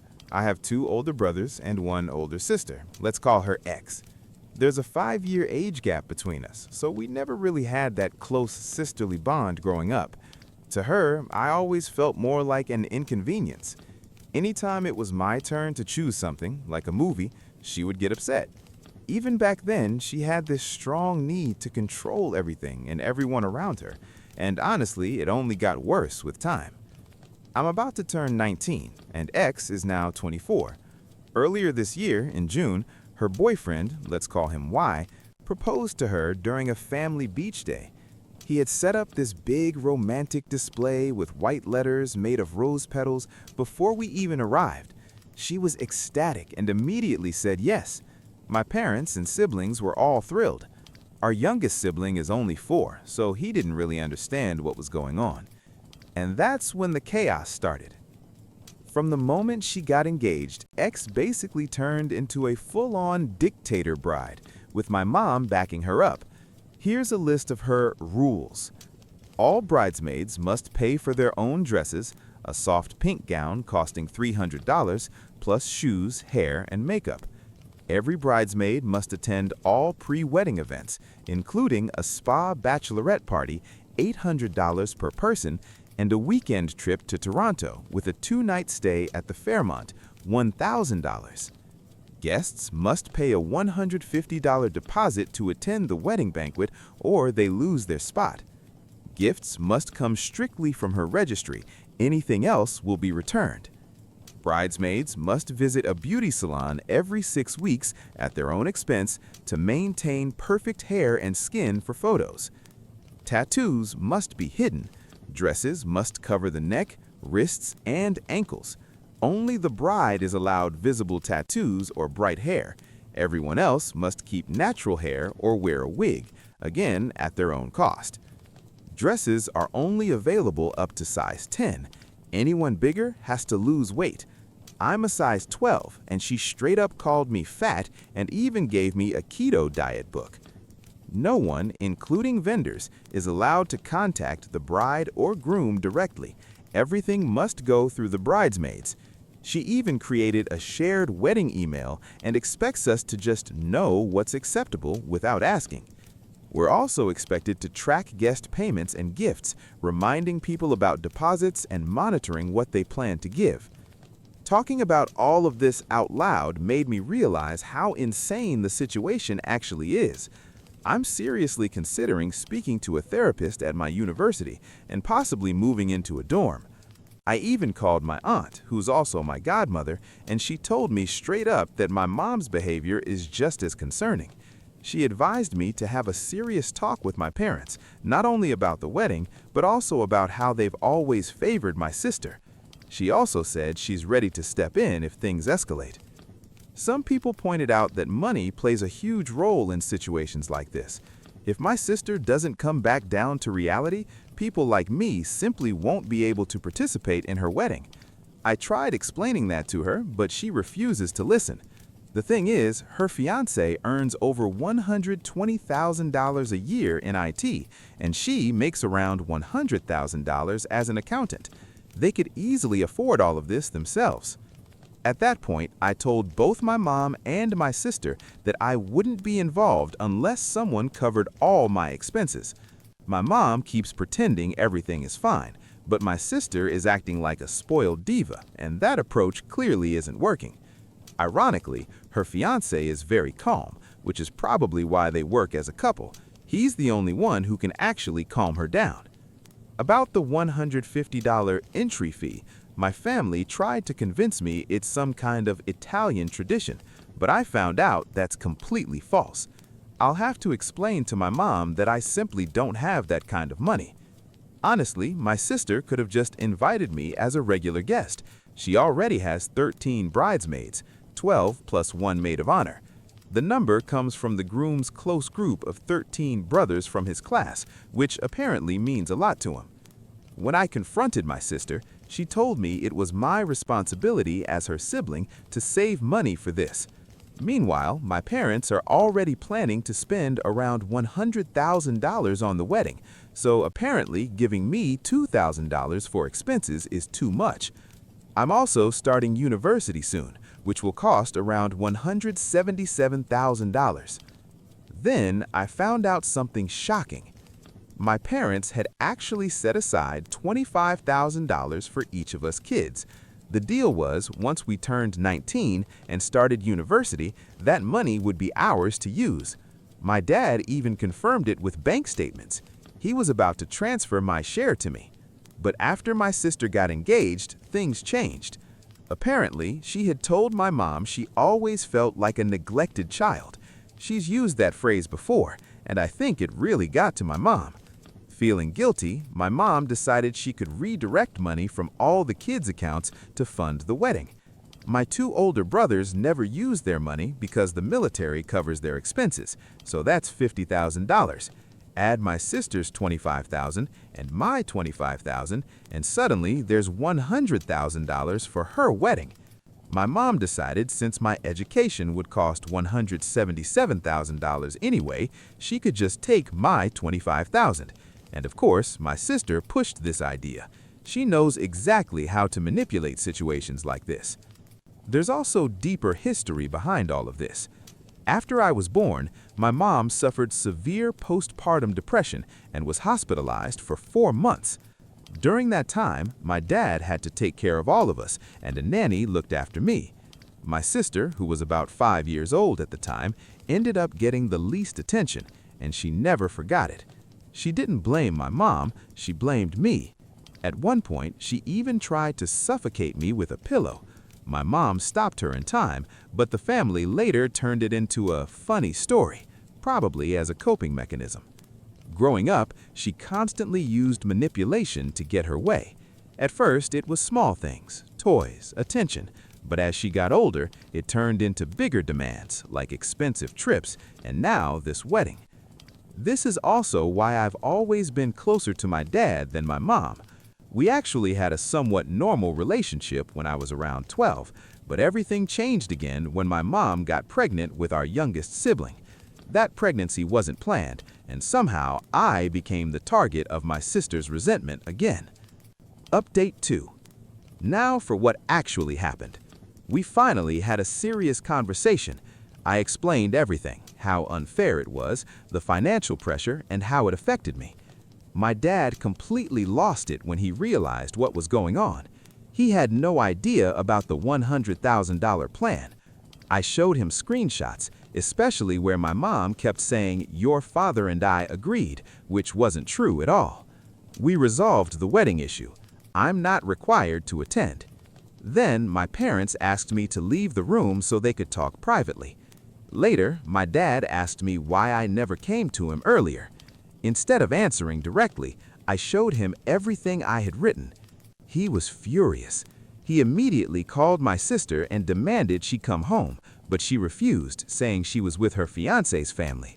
When he insisted, she hung up and blocked him. After that, my mom came to talk to me privately.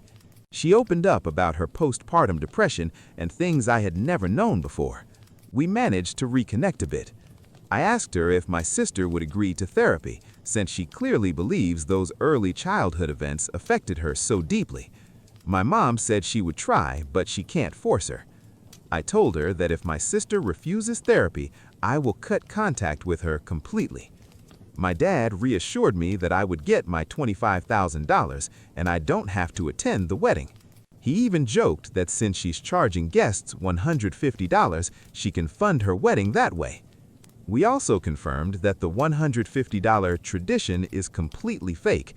Even the groom's mother was shocked when she heard about it. The only somewhat similar tradition is a money dance at some weddings, but nothing like mandatory payments. So, my sister showed up about 5 hours later. While the groom's mother was still there, she acted sweet and polite, like nothing was wrong. But the moment the woman left, everything exploded. It was like a switch flipped. My sister immediately started demanding to know why my dad had interrupted their evening and forced her to come home.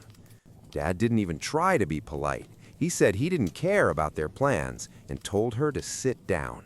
She refused at first, and they began arguing.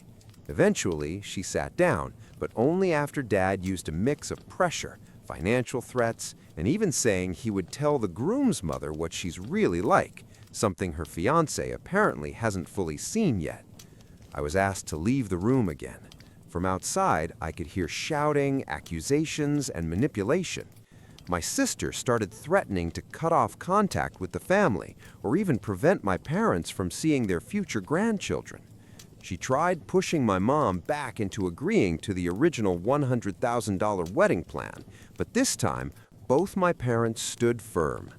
At one point, my dad snapped and yelled that my mom was not her emotional punching bag and that she wasn't to blame for what happened with her postpartum depression. He told my sister that if she had issues because of it, she needed therapy. Then I was called back into the room. We started going through everything, beginning with the keto diet book. My sister tried to justify her behavior by calling me fat and lazy, but my dad shut that down immediately and defended me. She broke down crying, and my mom asked Dad to be less harsh, which she tried to do. In the end, we talked through everything. For the first time in a long time, I actually felt like a real part of the family, not just someone they dump problems on. Eventually, my sister stormed out, called a taxi, and left, claiming she was being attacked. We decided to wait until Christmas, when my brothers would be back in town, to have a full family discussion about what to do next. Most likely, it will come down to either therapy or cutting her off completely. Meanwhile, my parents are still negotiating the wedding budget with the groom's family. They made it clear that if such a wedding is going to happen, everyone needs to contribute. The groom's family agreed that $100,000 for a wedding is insane. The latest plan is that my sister will receive $15,000, but in reality it's closer to $5,000, since $10,000 has already been spent on her dress. The remaining $10,000 will be saved for something more meaningful. The groom's family also agreed to contribute $15,000, $10,000 for the wedding and $5,000 for the honeymoon. As for my education, tomorrow my dad and I are going to the bank. We're canceling the loan I was pressured into taking and paying a small penalty. Thankfully, since the loan hadn't started yet, the fee is minimal. My dad covered it himself because he agreed I should never have been pushed into taking that loan in the first place. My parents also agreed to pay for my first year of tuition without touching the $25,000 saved for me. That money will now be transferred into a separate account for my future. My relationship with my mom is still a bit strained, and my sister straight up hates me now. She blamed me for everything and said I ruined her relationship with her fiancé and his family. Because of that, she banned me from her wedding and cut me out of her life completely. Honestly, I don't feel like I lost a sister. It feels more like I finally got rid of a villain. I promised my parents I would never treat my younger sister the way I was treated. I want to be someone she can rely on, someone who protects her, just like my dad and brothers protected me. Some comments I saw pointed out something important. My sister literally tried to kill me as a child. That's not something small, it's serious trauma. And the fact that it was later turned into a funny story is deeply concerning. That's not normal. And honestly, people are right. I need answers about why my mom handled it that way and why my sister wasn't kept in therapy longer. She should also apologize for that. The author's clarification. At first, my parents didn't treat the incident as a joke. It was my sister who later started saying it was just a joke, especially as we got older. After that incident, my parents were very careful. They never left me alone with her. Either they were present or my older brother was nearby. Only when I was around 10 and our relationship seemed normal did it start being talked about jokingly. I forgave her and genuinely believed it wasn't serious. Now I understand that wasn't true. She's resented me her entire life. As for therapy, she did go from ages 7 to 10, but she learned how to say exactly what the therapist wanted to hear, so the sessions ended. My dad didn't object, but my mom wanted a second opinion and found one of the best child psychologists in Alberta. He worked with her for almost 4 years. In the end, he said she had improved and learned to cope with her trauma. But honestly, I think she just got really good at pretending. About her fiancé, he knows everything. I sent him a long voice message, and we talked for 2 hours.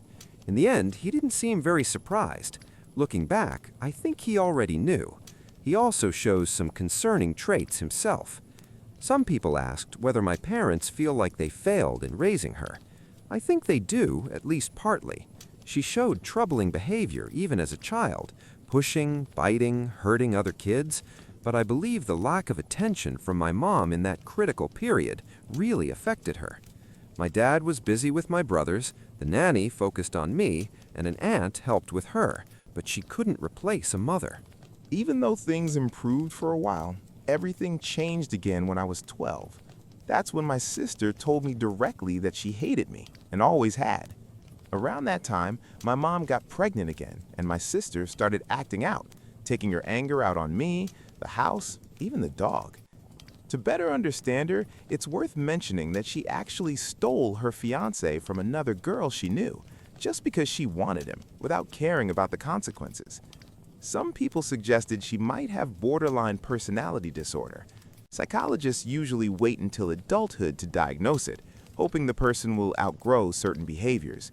But adults with BPD can become extremely manipulative, able to deceive therapists, hide patterns, and convincingly lie about their actions and emotions. At this point, I honestly don't think she would agree to therapy unless it was just to prove she's right. She didn't even give me that Lalaloopsy doll. She took it and burned it.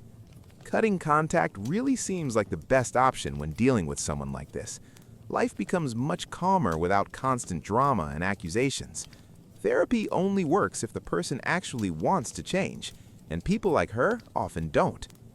That's why I've decided to go to therapy myself. It's already helping.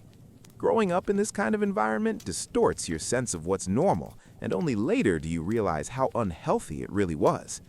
So yes, my mom, dad, and I are all now in therapy.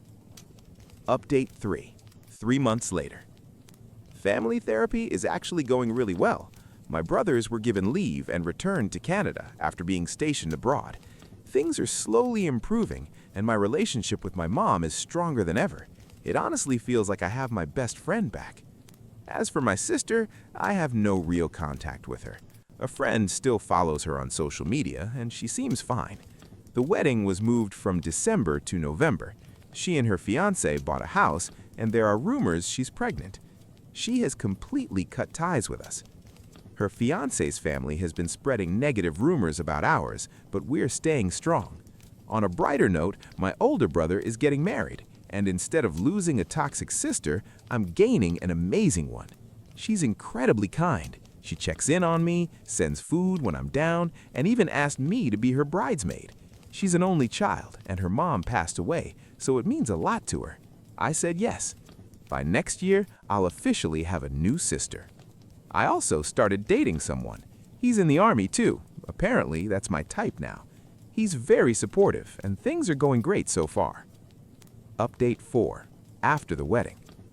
My family and I weren't invited to the wedding, but we heard how it went from relatives and friends. The ceremony itself was pretty standard. The groom's mother wore an ivory dress, and some guests even brought kids despite it supposedly being a child-free event. The real drama happened at the reception. The groom's mother invited one of his ex-girlfriends, apparently hoping to stir things up, but it didn't work. The ex tried to create tension, but he shut it down quickly and asked her to leave. So honestly, nothing too dramatic happened. They got married, and now they're heading off on their honeymoon. And yes, my sister is pregnant. At the end of the reception, during a slideshow, the final image was an ultrasound with the caption, "Baby surname June 2023. At this point, the story has already sparked plenty of opinions. I don't think there's much more to add. I'm just glad it ended the way it did, because situations like this don't always turn out so well. My husband secretly booked business class tickets for himself and his mother for our honeymoon, leaving me with a seat in economy class. So I exposed him right there in the airport lobby, in front of everyone. I'm 32 and my husband Van is 36. We got married recently. We had been together for 4 years and engaged for 8 months. I met him when I was 29. At the time, I worked as a bar manager, and he used to come in regularly as a customer. We started talking, and eventually he asked me out. I turned him down at first, but he kept coming back to the bar, always finding excuses to chat with me. My coworkers joked that it was kind of sweet. Eventually, I decided to give him a chance, and from there, everything took off. Van is, in many ways, wonderful. He's affectionate, kind, emotionally mature, financially independent, and always plans our dates. The only issue I ever had was his mother, Naomi. Before anyone judges me, I want to explain. When I first met her, I actually liked her. Van was 13 when his parents divorced. His father, Matt, cheated on Naomi with a coworker. Naomi was completely devastated. They had been together since college, and she believed they would grow old together. Matt begged for forgiveness, saying he had never been with anyone else and that this was a stupid mistake caused by losing his head. But Naomi refused to forgive him and filed for divorce. What Matt did was awful, but Van was too young to fully understand what was happening. He was just heartbroken watching his family fall apart. He lived with his mother during the week to stay close to school and spent weekends with his father. Despite his mistake, Matt was a good father to Van. He supported him, attended every school event and sports game, showed up for parent-teacher meetings, and most importantly, allowed Van to be himself. Naomi, on the other hand, became extremely strict after the divorce. Van believes her behavior changed because of the betrayal. She became obsessively controlling. According to Van, he wasn't allowed to stay out late with friends, date girls, go on school trips or picnics, be near lakes or pools, sleep over at friends' houses. When he told me about these rules, they sounded ridiculous. Van explained that his mother justified everything by saying she was lonely without him and just wanted to protect him from the world. Unsurprisingly, Van quickly realized he felt much more comfortable living with his father. Matt's rules were simple. Don't stay out too late, and always share your location when going out with friends in case of emergencies. When school trips came up, Naomi would forbid Van from going, but Matt would sign the permission forms and encourage him to participate. This caused massive fights between Naomi and Matt, with Naomi threatening legal action. If Van wanted to hang out with friends, Naomi would say no, so he waited for weekends at his dad's place to finally have some freedom. As a teenager, he grew to hate living with his mother. They argued constantly. She criticized his clothes, his hair, and his friends. He spent most weekdays locked in his room, counting down the days until Friday, when he could escape to his dad's house. When Van was 17, Matt introduced him to his new partner, Heather. Heather is a kind woman who treated Van like her own son. She struggled with infertility and had accepted that she would never have children. Meeting Matt and learning he had a son was something she genuinely welcomed. Van adored her. She became a second mother to him. For Naomi, this was unacceptable. She couldn't tolerate another woman in her son's life. She caused endless scandals and tried to poison Van against Heather, claiming that Matt must have cheated with her during the marriage, which wasn't true. Heather entered Matt's life long after the divorce. Naomi refused to accept this reality and began making Matt's life difficult, even preventing him from seeing his son. When weekends came, Naomi would say Van couldn't go to his father because Heather was some unknown woman and she wouldn't allow her son to stay with strangers. The conflicts became uglier and uglier. When Van turned 18, he was accepted into 2 universities. Naomi pressured him to choose the one closest to her home so she could visit him every week. Van didn't like that university. It lacked proper programs in his field. He discussed it honestly with his father. Matt told him he should choose what was best for himself, regardless of Naomi's wishes, but Van was terrified of upsetting her. In the end, he chose the university farther away. Naomi exploded. She screamed that he was abandoning her, that all men were the same. She threatened to kick him out and said she wouldn't pay for his education unless he did what she wanted. Van called his father, and Matt immediately came to help him pack and move out. That was the last day Van lived with his mother. Just to clarify, being someone's +1 meant that Van was expected to take his mother as his guest to various events, for example, company parties or work functions. From what I later understood, even when we traveled, she demanded that he constantly share his location, claiming it helped her sleep peacefully at night. All of this made me deeply uncomfortable. I could clearly see Van being torn apart between wanting a normal adult life and feeling obligated to take care of his emotionally unstable mother. He didn't want to meet all her demands, but he was terrified that she might do something extreme again. Unlike his mother, his father Matt was calm, grounded, and emotionally healthy. I had met Matt and his wife Heather many times, and they were always warm and welcoming. They never asked intrusive questions. Matt showed genuine interest in my life without ever trying to belittle me. I saw many of Matt's best qualities reflected in Van. That's probably why I stayed. I knew Van was more than the damage his mother had caused him. I understood that he needed therapy, and I gently encouraged him to seek it, but he always insisted that he was fine. When Van proposed to me, completely out of the blue, it became one of the happiest days of my life. He surprised me by bringing my parents and my best friend into town so they could be part of the moment. Matt and Heather were there too, congratulating us wholeheartedly. The only person missing was Naomi. Van said she wasn't feeling well. Honestly, I was relieved. I didn't want her saying something inappropriate in front of my parents. I knew they would instantly dislike her if she did. We were having a wonderful time when Van suddenly received a call from the hospital. His mother had fallen down the stairs. We all rushed there, but Naomi refused to see me or anyone else. She demanded that only Van be allowed into her room, so we waited outside. I found that strange.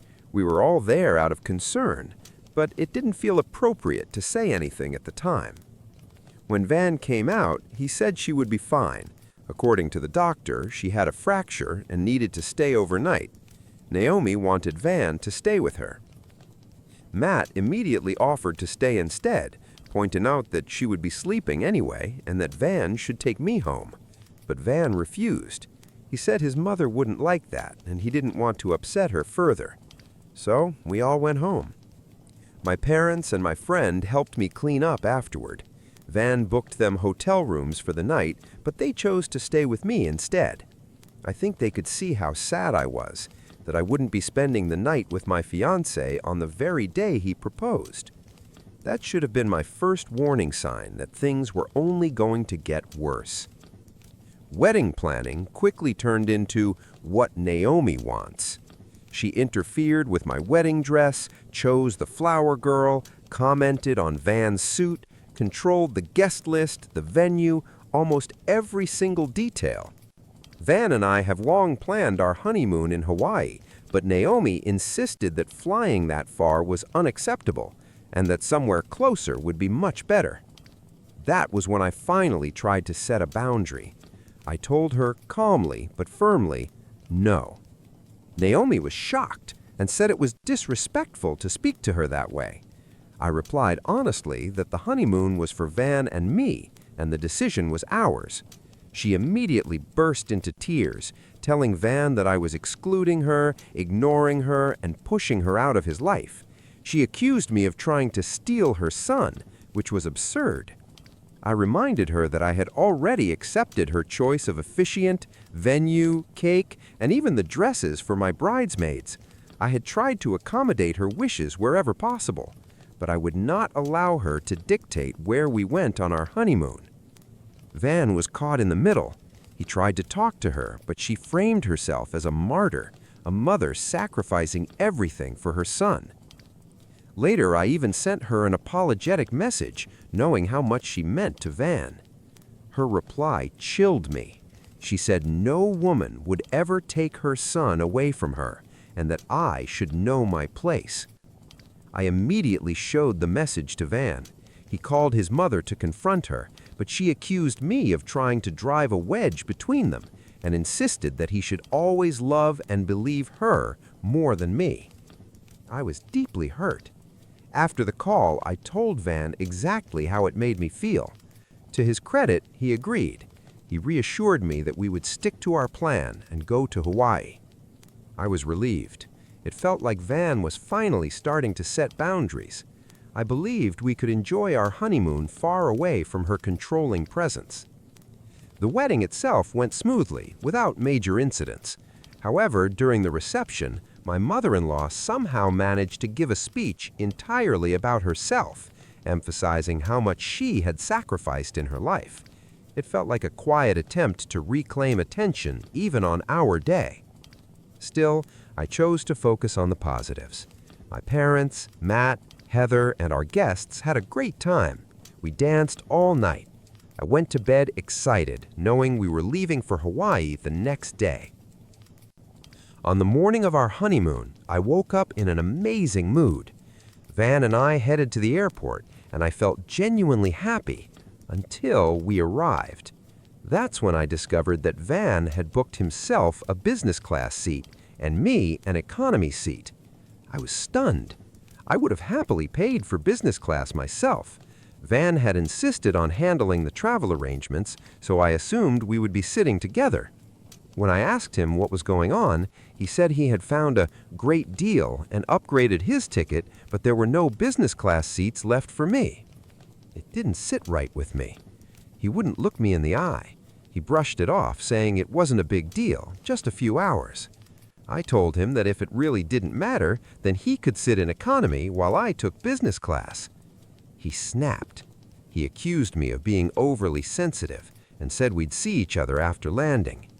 When I asked where he was going, he said he was heading to the business lounge. I was completely confused and hurt. I tried calling him, but he ignored every call. My suspicion grew stronger. Something felt very wrong. Then my phone rang. It was my mother-in-law. She never called me directly unless she couldn't reach Van. I answered, intending to tell her that Van would call her back soon. Instead, she started asking where exactly I was sitting in the airport, which cafe, which lounge. Already overwhelmed, I finally asked her what she wanted. After a brief pause, she mockingly told me not to lose my composure because she was also flying with us on our honeymoon. I completely lost it. I shouted, demanding to know what kind of sick joke this was. Naomi calmly explained that she wanted to stay close to her son and didn't want him flying so far away, so she had convinced him to bring her along.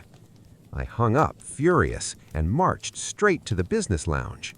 Security didn't want to let me in, but I told them my husband was inside and that I urgently needed to speak to him about his mother. After a long argument, they finally let me through, and that's when I saw Van, sitting comfortably, scrolling through his phone. So his phone had been in his hands the entire time. He had been deliberately ignoring my calls. I walked up to him and he looked up, clearly shocked to see me there with security. He asked what was going on, but I didn't waste time. I asked him directly if it was true that his mother was flying with us on our honeymoon. Van froze. I asked if that was the real reason he'd bought me a separate ticket, so I wouldn't find out that he was planning to spend our honeymoon with his mommy.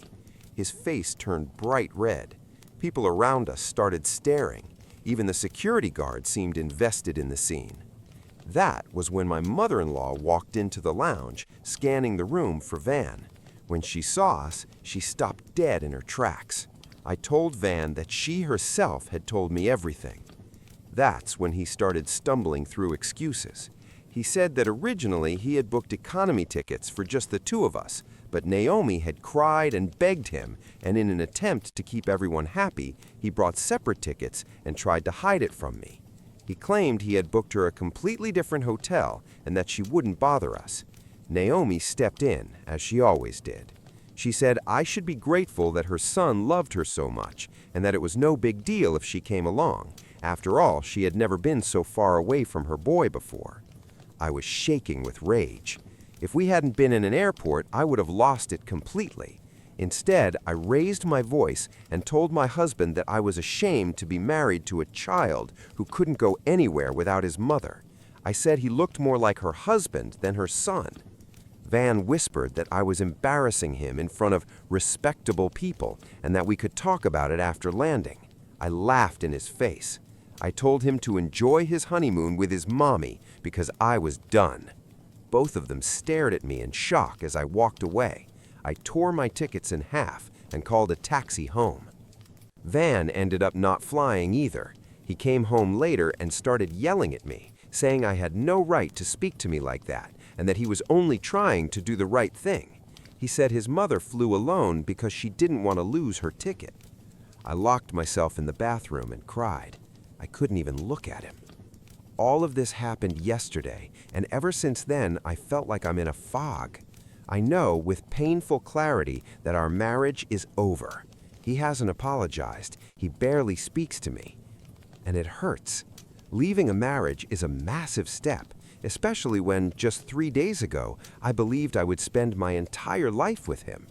That's why I came here. I needed to know if I was wrong for walking away after my husband tried to bring his mother on our honeymoon. Update 1.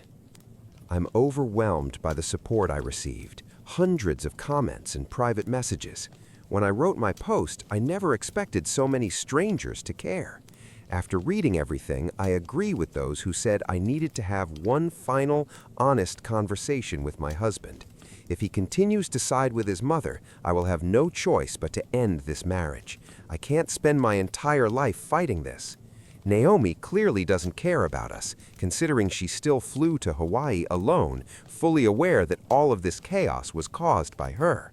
I'll update after we talk. Update 2. A month has passed since my last update, and a lot has happened. After the airport incident, I made a decision. The situation was unbearable, and I couldn't live in limbo without a real conversation. I packed my things and waited for Van to come home from work. That conversation would either save our marriage or destroy it. When Van walked in and saw me waiting, I saw surprise and fear flash across his face. I asked him to sit down and handed him a glass of water. The tension in the room was almost suffocating. We hadn't spoken since the incident because he still believed I owed him an apology. I took a deep breath and told him everything, how his mother had made me feel all this time. I explained how I saw him change whenever she was around, how he seemed to become a different person. I told him I understood the crushing guilt he carried over her past, over her sacrifices, and how she constantly used that guilt to control him, but it was slowly destroying the foundation of our relationship. I cried as I explained how deeply she had invaded my life, not just our wedding, but even our honeymoon. I told him I fell in love with his kindness and warmth, but his relationship with his mother was tearing apart everything we had built. When I finished, I saw tears streaming down his face. He admitted he had no idea I felt this way. He said he had spent his entire life caring for his mother, living in constant fear that something terrible might happen to her. He confessed that he had become so used to putting her needs above everyone else's that he no longer knew how to stop. He admitted he knew bringing her on the honeymoon was wrong, but she leaned on his guilt and he gave in, convincing himself it would somehow be better for everyone. I told him that if his mother truly cared about him, she wouldn't have flown to Hawaii alone and left him behind. He nodded and admitted he had been blind to her manipulation until now. He broke down completely, dropped to his knees, and apologized over and over again. My heart shattered. I hugged him, realizing how much internal pain he was carrying. It became clear that he needed therapy, and if he truly recognized his mistakes and was willing to work on them, I was willing to give this marriage a chance. Within the next 2 weeks, Van booked appointments and began seeing a therapist. He also had an honest conversation with his father. Update 3. Matt had no idea how bad things had gotten and was genuinely shocked by how far Naomi had pushed everything. His father told him the same thing I had, that it was time for Van to stop living in constant anxiety over his mother and finally start living his own life, without excuses. With the help of his therapist, Van decided to move to low contact with his mother. He understood that he needed space to untangle his thoughts and emotions. It wasn't an easy decision. Naomi was calling him non-stop, as expected. He hasn't told her yet that he's seeing a therapist. He knows she'll completely lose it when she finds out. He plans to tell her this coming weekend and ask for space. If she refuses, he's prepared to block her entirely.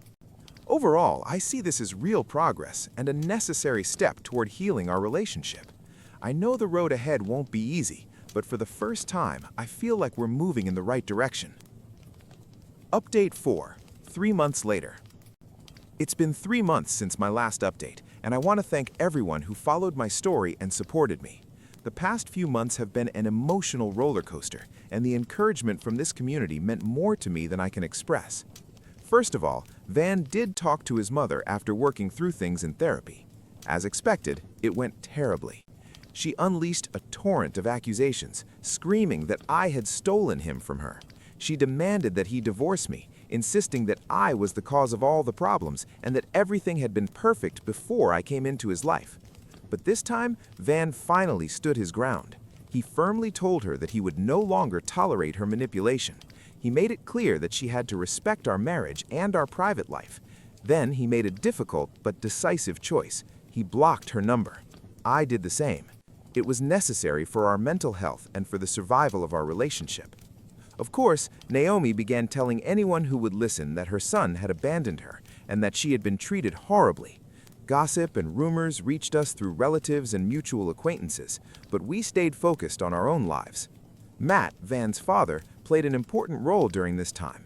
He checked in on Naomi occasionally to make sure she was safe and taking her medication.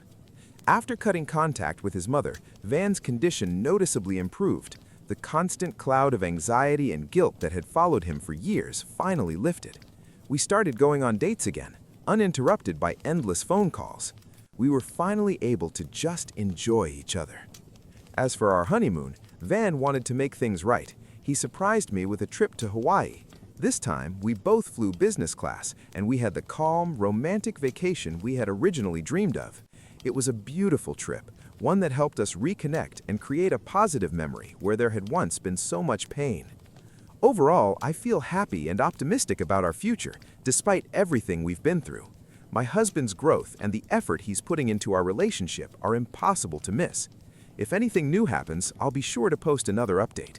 My husband's daughter from his first marriage tried to claim his house through a will, but court revealed the most terrifying truth.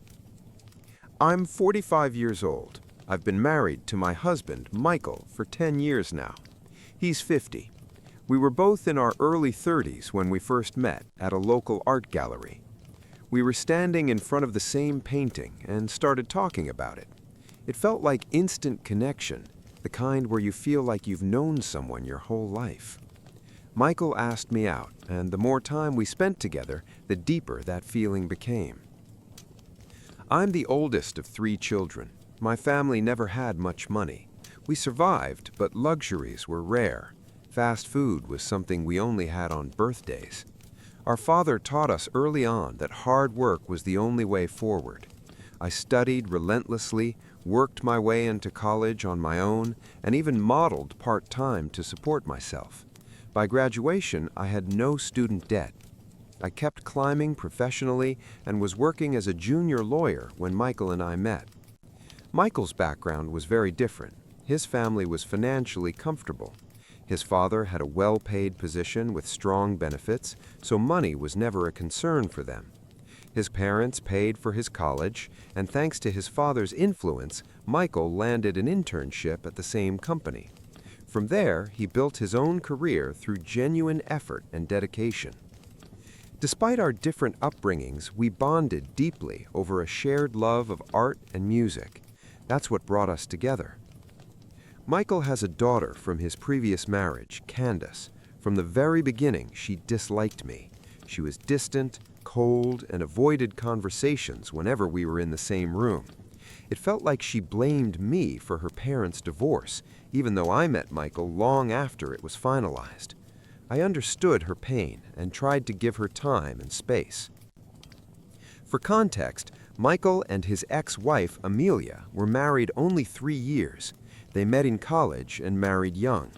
After the wedding, everything changed. Amelia stayed home while Michael worked long hours.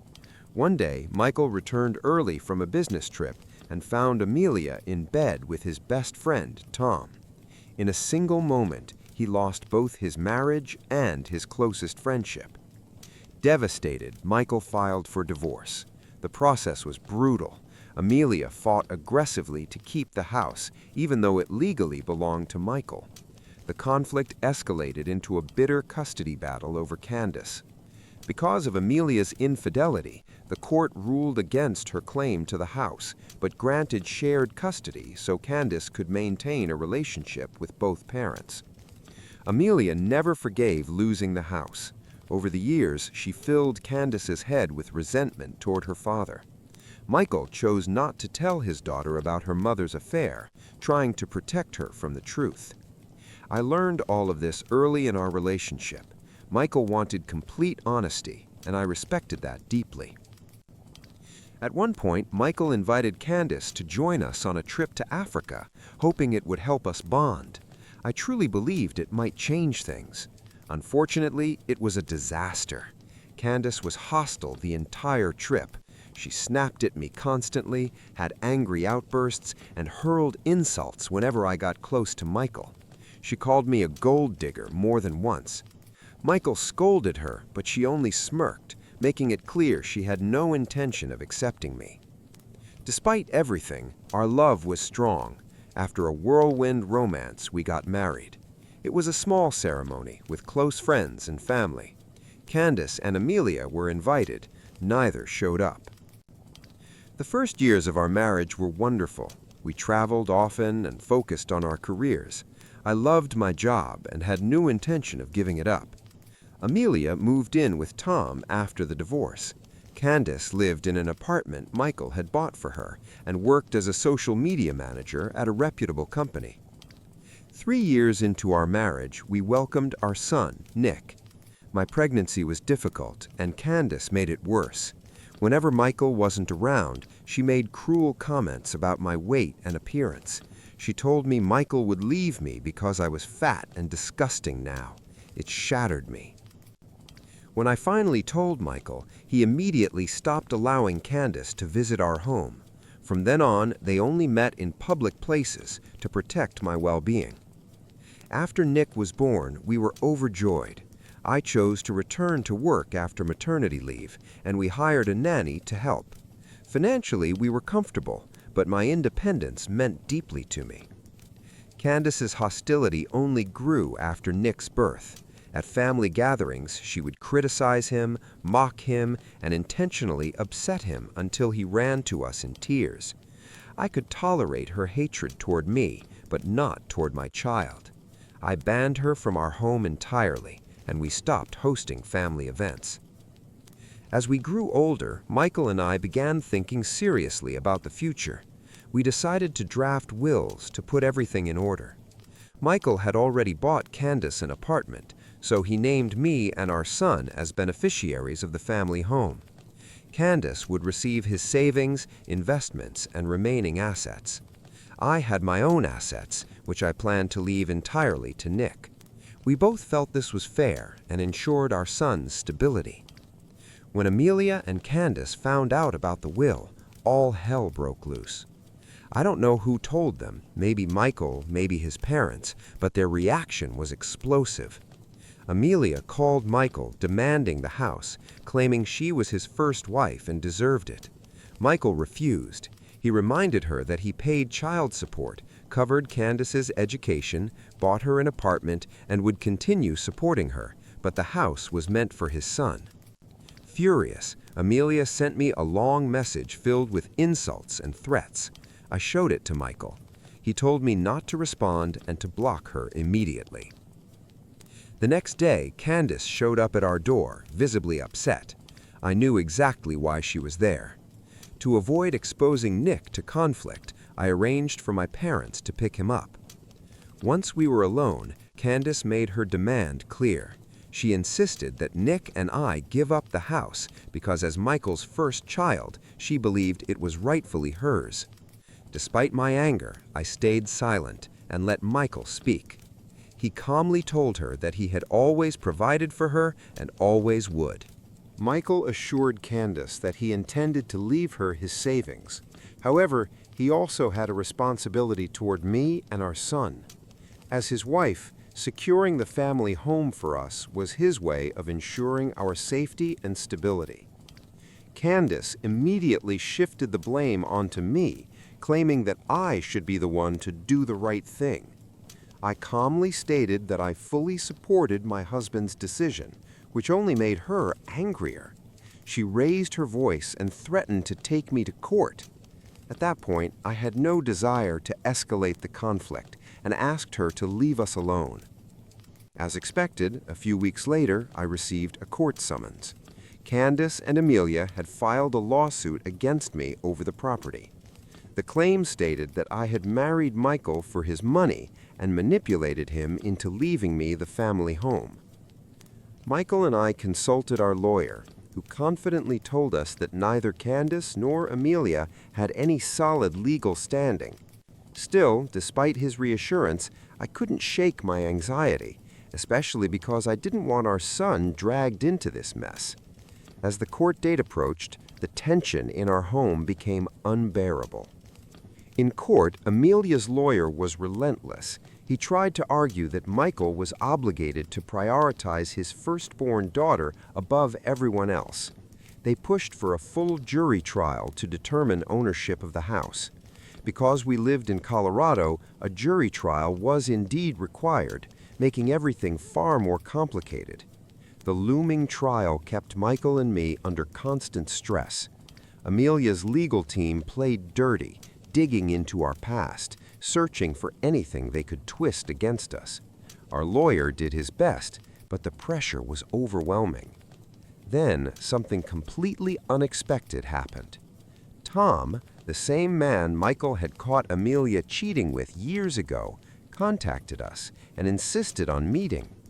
Michael had cut him out of his life entirely after the affair and didn't want to see him, but I convinced him to listen. I felt that maybe this could help resolve everything faster. When Tom arrived, we half expected it to be another scheme orchestrated by Amelia's lawyer. Instead, Tom came to confess something devastating. Michael sat frozen as Tom admitted that his affair with Amelia had lasted far longer than anyone knew. It had begun even before her pregnancy. I held my breath as Tom continued. When Amelia became pregnant, she told Tom she believed the child was actually his. However, because Michael was financially stable, she chose to hide the truth and remain married to him. Tom begged her to tell Michael the truth, but she refused every time. I was stunned. Amelia had carried this lie for decades, all while aggressively fighting for the house, knowing full well she was hiding something monstrous. Tom explained that he stayed silent because he believed Amelia loved him. But seeing the pain this lawsuit caused us finally made him realize who she really was. He broke down, crying, and begged Michael for forgiveness. Michael remained silent, completely shattered. I felt a mix of rage and heartbreak watching my husband, a man who had believed his entire life that Candace was his daughter, learn that it had all been built on a lie. I had tolerated Amelia's cruelty and Candace's insults for years in the hope of maintaining some semblance of peace, but now there was no point in staying quiet. I immediately contacted our lawyer and shared Tom's confession. He explained that for it to hold weight in court, we needed concrete evidence, a DNA test. So we invited Candace over for dinner under the pretense of reconciliation. The plan was simple: discreetly obtain a glass or utensil for testing. Candace agreed to come, though she behaved exactly as she had always had, rude, cruel, and demeaning toward both me and my son. She mocked us, confident that she and her mother would win the case and that I would soon lose everything. I stayed silent, hoping this would be the last time we ever had to endure her behavior. After she left, we immediately handed her cup to our lawyer. On the morning of the court hearing, we received confirmation. Tom had told the truth. Candace was not Michael's biological daughter. I felt a wave of relief, followed immediately by deep sorrow for my husband, who had been manipulated and deceived for so many years. I told our lawyer I was ready to testify. He agreed it was the best course of action. Standing before the jury, I felt a storm of emotions: anger at Amelia's deception, compassion for Michael, and fierce determination to protect my family. I answered every question honestly. I spoke about my background, my career, and how I had never depended on Michael financially. I described the years of emotional abuse, mockery, and humiliation I endured from Amelia and Candace. Screenshots were presented as evidence. I explained how Candace had refused to attend our wedding and later verbally attacked our son. Then I revealed Tom's confession to the jury, the truth about Candace's paternity and the secret Amelia had hidden for decades. Candace stared at me in disbelief, whispering urgently to her lawyer. Our attorney then presented the DNA test results, confirming everything I had said. I watched Amelia's face crumble as the truth finally caught up with her. Candace looked like her world was collapsing, just as ours had when we learned the truth. The courtroom was silent. Everything was clear. Amelia and Candace had no legal claim left. The jury didn't take long to reach their verdict. The judge ruled that the family home would remain with us, exactly as Michael had intended. Candace and Amelia were found to have no legal rights to the property. In the days following the trial, reactions from friends and relatives were mixed. Most understood our decision and supported us. Others believed it was cruel to reveal the truth publicly, and Candace's life had been destroyed. But the truth is simple. The lies destroyed it, long before we ever stepped into that courtroom. At the very least, I hope this situation became a life lesson for Candace. I truly believe that one day she may understand that this kind of strategy doesn't work. The truth always comes out eventually, and when it does, there are consequences. As for Michael, I think if Candace had treated him with genuine respect and kindness over the years, even after learning the truth about her biological father, he might have chosen to leave her something more. But that bridge had already been burned. Update 1. 3 days have passed since my last update. I read every message and piece of advice. Many people suggested that Candace might have already known about her mother's lie, but I truly don't believe that's the case. I saw her face in court when the DNA results were revealed. That shock was real. Winning the case lifted an enormous weight off my shoulders. I've decided not to dwell on the opinions of relatives who think we acted wrongly. We didn't drag ourselves into court. Amelia and Candace did. We simply told the truth. What worries me now is my husband. Michael is still struggling to process everything. His world has been turned upside down. Since learning that Candace isn't biologically his, he barely eats and hardly sleeps. I can't imagine the pain of realizing that the child you loved and raised was part of such a deep betrayal. Amelia already put him through hell during the divorce. Now, learning that Tom, the man who slept with his wife, was also the biological father of his first child, has shattered him completely. I suggested therapy. He needs professional help to process this level of trauma. I scheduled an appointment for him, and he starts next week. Update 2. A month has passed, and we're slowly finding our footing again. Michael has been attending therapy regularly, and while healing will take time, I can see small improvements. Unexpectedly, Candace reached out to us last week. Honestly, I assumed she would never speak to us again. She called to apologize for everything we had gone through.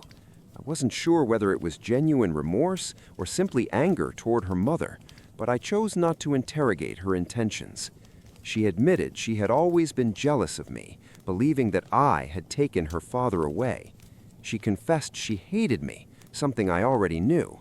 For years, she believed her father had betrayed her mother.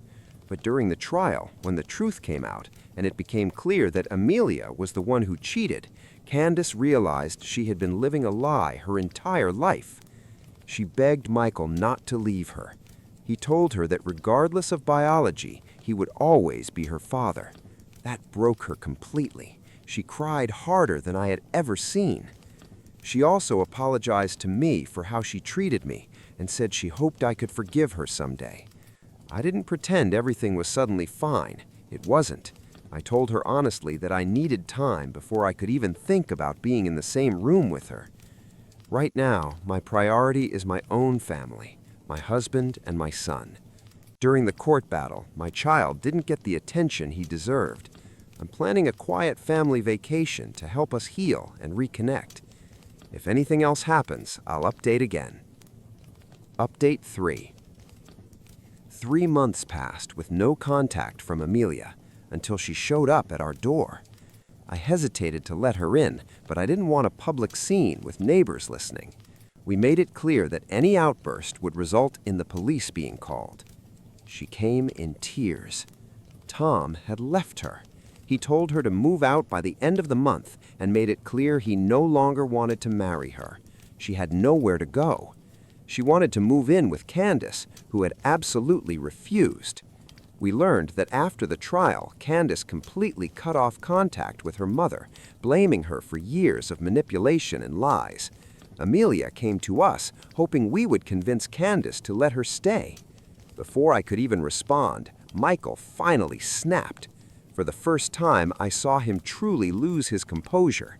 He told Amelia that the apartment was bought solely for Candace, and only Candace had the right to decide who lived there. He reminded Amelia that she had never apologized for the affair, and now expected help. He said he was glad Tom had finally seen her for who she really was, and walked away. Amelia tried to justify herself, saying she was afraid of being thrown out while pregnant if she had told the truth back then. I couldn't listen anymore. We gave her a chance to speak, but there was nothing left to say. I asked her to leave. After she left, Michael contacted Candace to warn her if her mother moved in, getting her out later would be nearly impossible. Candace assured him that would never happen. She planned to change the locks and formally tell her mother she was done. As for me, I'm exhausted beyond words. Recently, Michael and I have been seriously discussing selling our house and moving to another state, leaving all of this behind for good. For the sake of our son and our marriage, we need peace. The decision isn't easy, but after Amelia's visit, it became clear that she would never stop trying to insert herself into our lives. Michael agreed. His job allows him to work remotely, and I'm willing to start over at a new firm if it means a healthier future for our family. Next month, we'll begin the process of selling our home. If all goes well, by the end of the year, we'll be starting a new life somewhere far away from all this toxicity. It's time to close this chapter and finally move forward. 7 years after our breakup, my ex showed up at my door with a child, demanding child support. A moment later, my wife stepped outside, and that was when my life truly went off the rails. Cindy and I met in college. We were both 23 when we started dating, and we stayed together for 4 years. After graduation, we rented an apartment and lived there for about a year, until she suddenly left me without any explanation. Cindy was a year older than me and in her final year of college when we met. I was painfully shy, so she was the one who made the first move. She asked me out. She was the first to say, "I love you." 6 months into the relationship, she was also the one who suggested we move in together after college. She was an amazing girlfriend in many ways, kind, affectionate, deeply emotional, but there was one serious issue: her overwhelming insecurity. I'm not sure where it came from.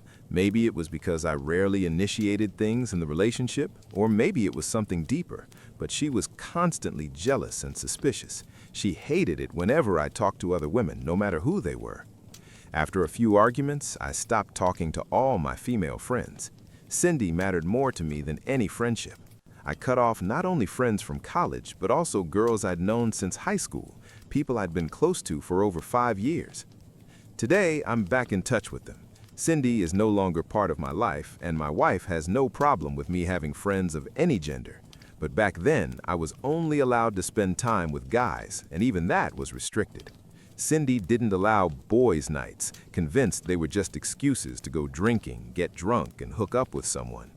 It felt unfair. She forbade me from seeing anyone without her because of her insecurity, but at the time, I couldn't fully grasp how unhealthy this was. I was deeply in love with her and believed she loved me just as much. She constantly told me she couldn't live without me, that she saw no future without me, that I was everything to her. So I stayed. I wanted to marry her. That was all I wanted back then. Over time, though, the relationship became harder and harder to survive. She grew more suspicious, more controlling, more unstable. Once we were living together, I couldn't do anything without her hovering behind me. She checked my phone regularly, tracked my movements, and if I didn't tell her exactly where I was, she threatened not to let me back into the apartment. By this point, it's probably clear how toxic things had become. What still amazes me is that despite everything, she was the one who ended things. The breakup happened over something incredibly small. One afternoon, my sister Lauren dropped by unannounced, something she occasionally did. Normally, she would message both of us beforehand so Cindy wouldn't get suspicious or think I had another woman over. But that day, Cindy wasn't home. She was visiting a friend. She was allowed to see her friends. I was not allowed to question it. Lauren and I talked for about 2 hours. Then her boss called and she had to rush back to work. Before leaving, she pulled out a lipstick to touch up her makeup, and in her hurry, she accidentally left it on the couch. I didn't even notice. Cindy came home minutes later, cheerful and relaxed, until she sat down on the couch. She jumped up instantly, holding the lipstick she had just sat on. I knew immediately that I was doomed. I told her the truth right away. I explained that Lauren had stopped by during her lunch break, that she used the lipstick before heading back to work, and that she must have forgotten it in her rush. Cindy didn't believe a word. She said Lauren usually texted both of us before visiting. This time she hadn't. Cindy also claimed it made no sense for Lauren to use lipstick at our place, since my sister rarely wore makeup. She was convinced I had brought another woman into our home. She completely lost control. She started screaming, swearing, throwing things, first pillows, then books, then she crossed a line. She grabbed the TV remote and threw it straight at me. I'd barely managed to dodge it. That was the moment I had to get out. I ran into the bedroom and locked the door. I didn't have my phone with me, so I couldn't call anyone for help. I sat alone in that room for nearly an hour while she screamed outside, accusing me of betraying her. She sounded unhinged. I was genuinely afraid. Eventually, the screaming stopped. I gathered the courage to step outside. The apartment was empty. The front door was open. I didn't text or call her for the next couple of hours, assuming she went out to cool off, but when she still hadn't returned by midnight, I tried calling her. The call wouldn't go through. After a few attempts, I realized she had blocked me. I tried messaging her, blocked there too. She had also removed me from all her social media. I panicked and tried contacting her friends, but none of them answered. I later realized I was likely blocked by them as well. For weeks, I tried everything to reach her. She ignored me completely. After nearly a month, I finally gave up. I understood she didn't want to be found. I was devastated. The months that followed were the darkest period of my life. I don't even know how I survived it. I went to work, came home, missed her endlessly, and pretended everything was fine. People told me I was better off without her. I didn't feel that way. I stayed in that apartment for a full year, hoping she might come back. I thought if I stayed, she would know where to find me.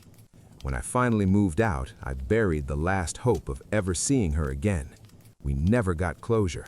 That unresolved ending remains one of the deepest pains I carry. I fell into a severe depression and avoided women entirely, afraid that moving on would make me a traitor to Cindy. That changed when I met my current wife, Emmy. She was a coworker, warm, kind, welcoming, not just to me, but to everyone in the office. She was beautiful, intelligent, and had an incredible personality. Despite all my efforts to keep my distance, I fell in love with her within a few months. I'd promised myself I'd never enter another relationship after Cindy, but Emmy changed everything. We've been together for almost 4 years now, married for 2. I'm genuinely happy with her.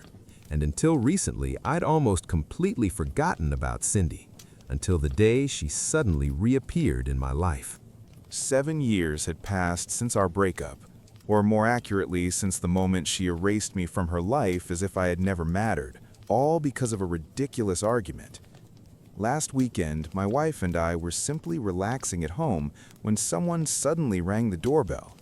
I went to answer it, Before I even had time to fully process who was standing there, she shoved a small boy into my arms. He looked about 7 years old. Cindy immediately demanded that I pay child support for the past 7 years. She didn't give me a chance to say a single word. She started screaming, claiming that for 7 years she had been trying to find me so her son could finally have a father. She accused me of running away from responsibility and insisted that I owed her years of unpaid support. I stood there in silence while she yelled. I didn't even know how to react. I was completely stunned. I just stood there like an idiot while she kept shouting. The accusations made no sense. I had waited an entire year after she vanished, hoping she would come back. She was the one who left me, not the other way around, and I was absolutely certain that the child wasn't mine. I stayed silent only because I was in shock. I couldn't even speak. When Emmy realized I had disappeared for a while, she came outside to see what was going on, and that was when everything flipped upside down. The moment Cindy saw my wife, all the color drained from her face. It was instantly clear that she was in serious trouble. At the time, I didn't yet understand why, but it was obvious that seeing Emmy completely rattled her. Emmy looked just as shocked to see Cindy standing at our door. Before I could say anything, the two of them started screaming at each other. I couldn't even follow what they were arguing about, but it was obvious they knew each other. This wasn't a first encounter. They went straight for each other, hurling insults, throwing the most vile words imaginable back and forth. Meanwhile, I stood there silently next to the boy, trying to understand what the hell was happening. Then Emmy finally brought out the heavy artillery.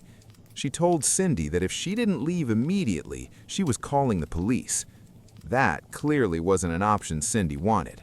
She looked absolutely furious, but after one last round of insults and hateful looks thrown at both of us, she backed down. The moment Emmy repeated that she was calling the cops, Cindy grabbed her son and bolted as fast as she could. I had no idea what I had just witnessed. I assumed Emmy would explain everything once Cindy was gone. Instead, things somehow got even stranger. As soon as the door closed, Emmy turned to me and started yelling, asking how I could do this to her, how I could hide something like this from her. I still said nothing. I just stared at her in complete confusion. Her accusations made no sense to me. She acted as if I had deliberately hidden my past relationship with Cindy, but that wasn't true. I had always been open with Emmy. I told her everything about my ex. The only thing I hadn't done was show her pictures of Cindy. Not because I was hiding anything, there was simply nothing to show. I had lost my old phone before we moved into the new house. Every photo I had of Cindy was on that phone. When I lost it, I lost all of them. On top of that, I had already deleted most of our photos from social media because they were too painful to look at. Seeing reminders of how she disappeared without explanation hurt too much. So, first I deleted the photos, then I lost the phone, and that was it. No pictures left anywhere.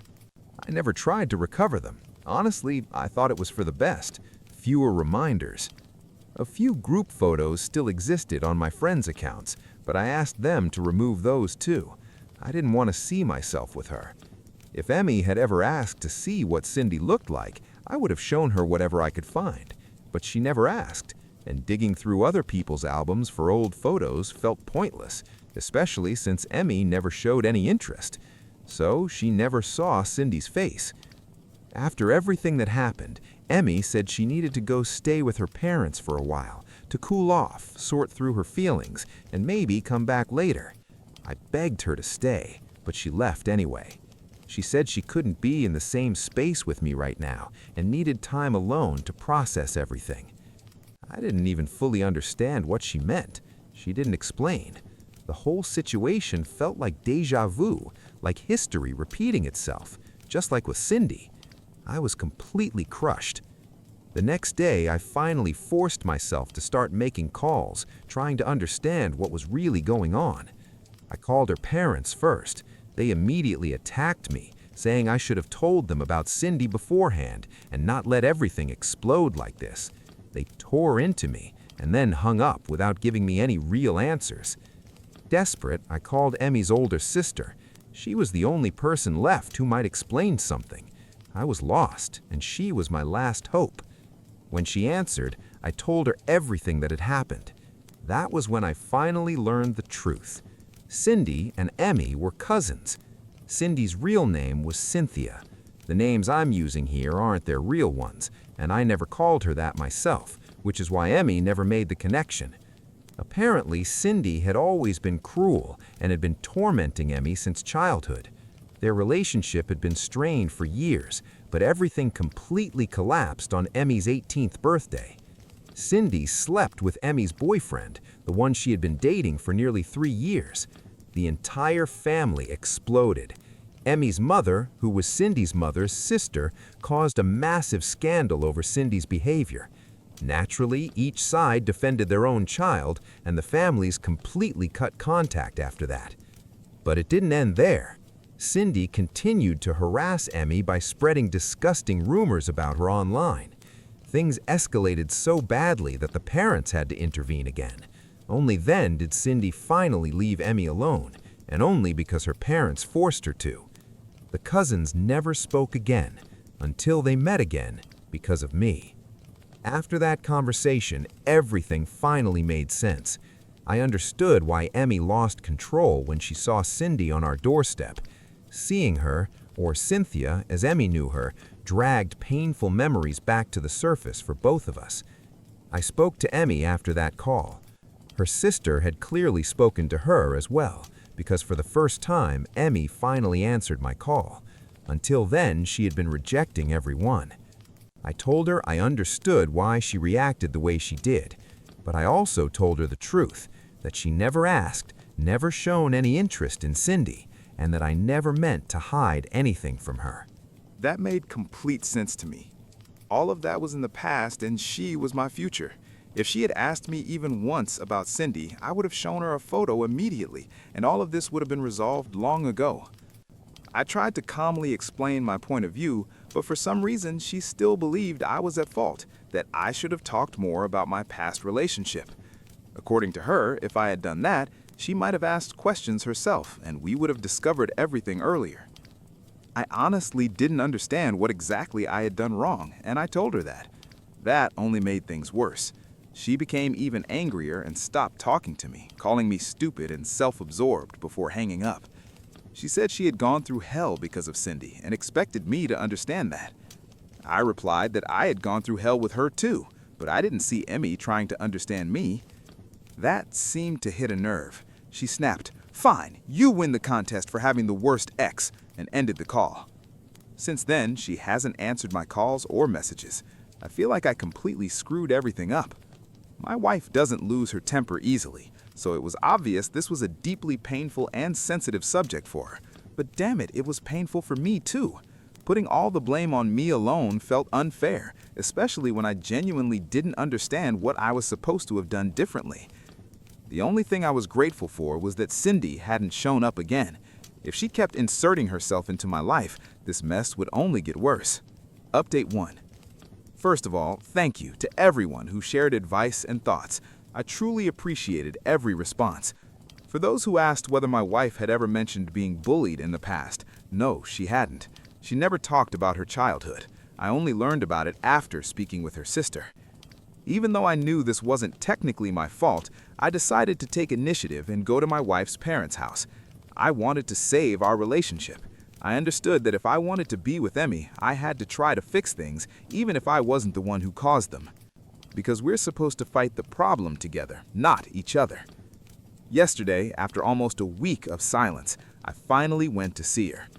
Both Emmy and her parents were surprised to see me at the door. I didn't wait for their reaction. The moment the door opened, I hugged her tightly. She froze for a second, then hugged me back.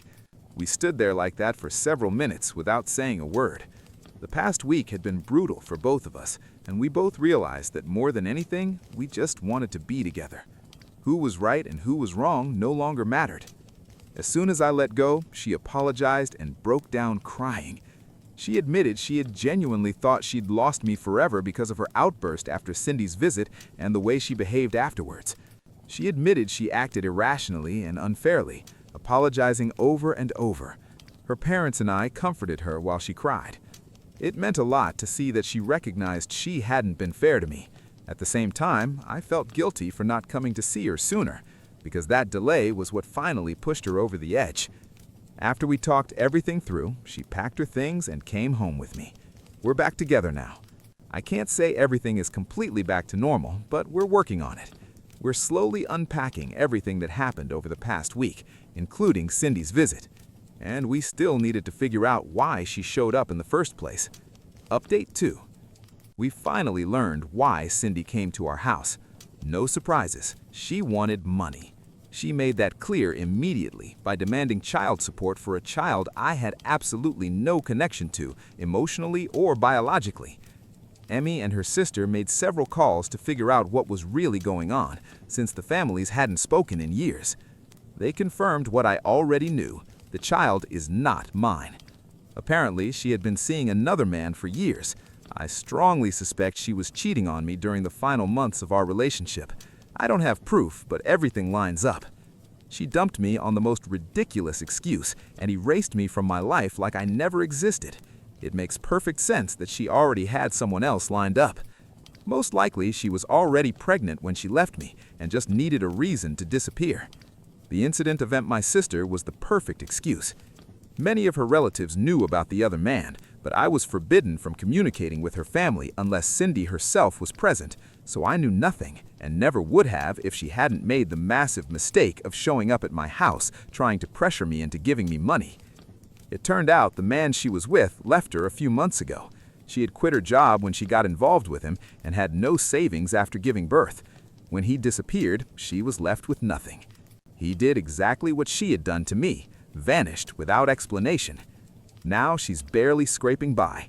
Her parents refused to support her financially, saying they needed to save for retirement. If they supported her and the child, they wouldn't be able to retire at all. Harsh, maybe, but now her desperation made sense. After the incident at my house, none of Cindy's relatives have seen her. I'm sure someone will eventually track her down or report her, because rumors say she's already scammed a few people out of money. They're just rumors for now, but after what she tried to pull with me, I wouldn't be surprised if they were true. Update 3. We decided to start couples therapy, along with individual sessions. It turns out we hadn't dealt with our past as well as we thought. Cindy's mere appearance was enough to throw our lives into chaos. We couldn't allow that to happen again. As for Cindy, according to some relatives, she's now living with a new man she met online just days ago. He's already madly in love with her and invited her to move in. Her parents are devastated, not just by her behavior, but by the fact that she told them they're no longer allowed to see their grandchild. I'm not taking her side, but honestly, what did they expect? They turned away when she needed them most, and now they're shocked things aren't fine. They've always enabled her behavior, towards me and towards Emmy. Her parents were never particularly pleasant people, and she's no different. The apple didn't fall far from the tree.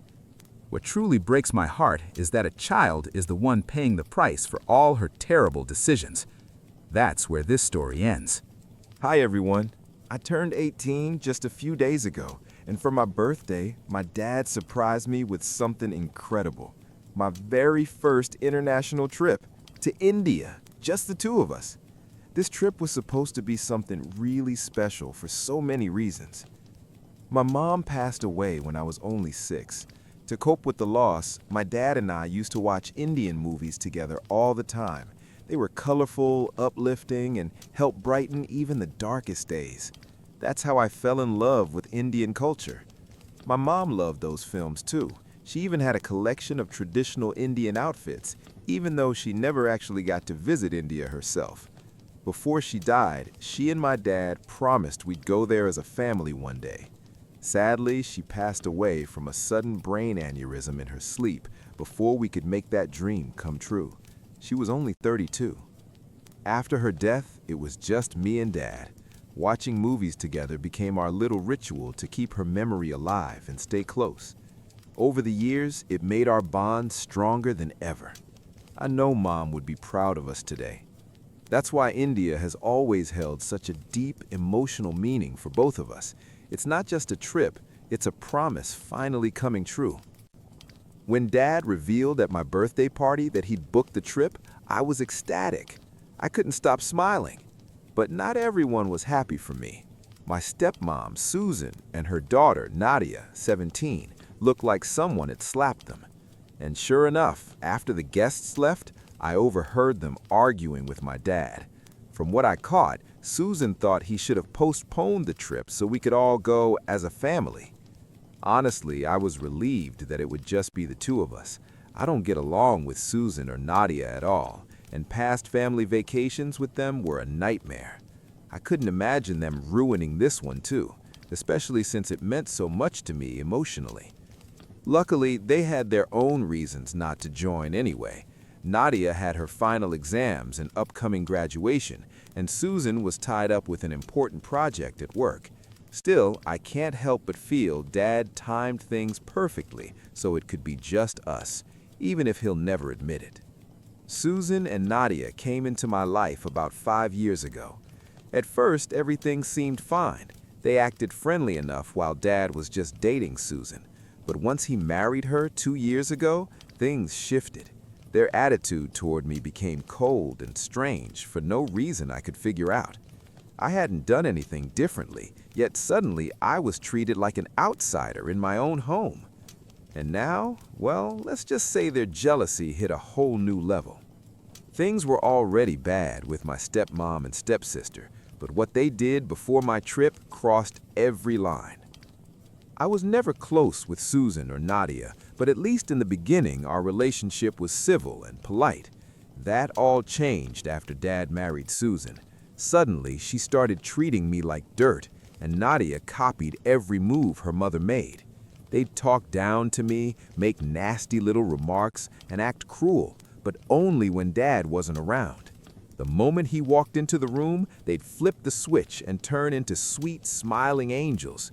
It was so fake it made my skin crawl. Eventually, I needed to tell Dad what was going on. We sat down for a family talk, and at first, Susan and Nadia denied everything.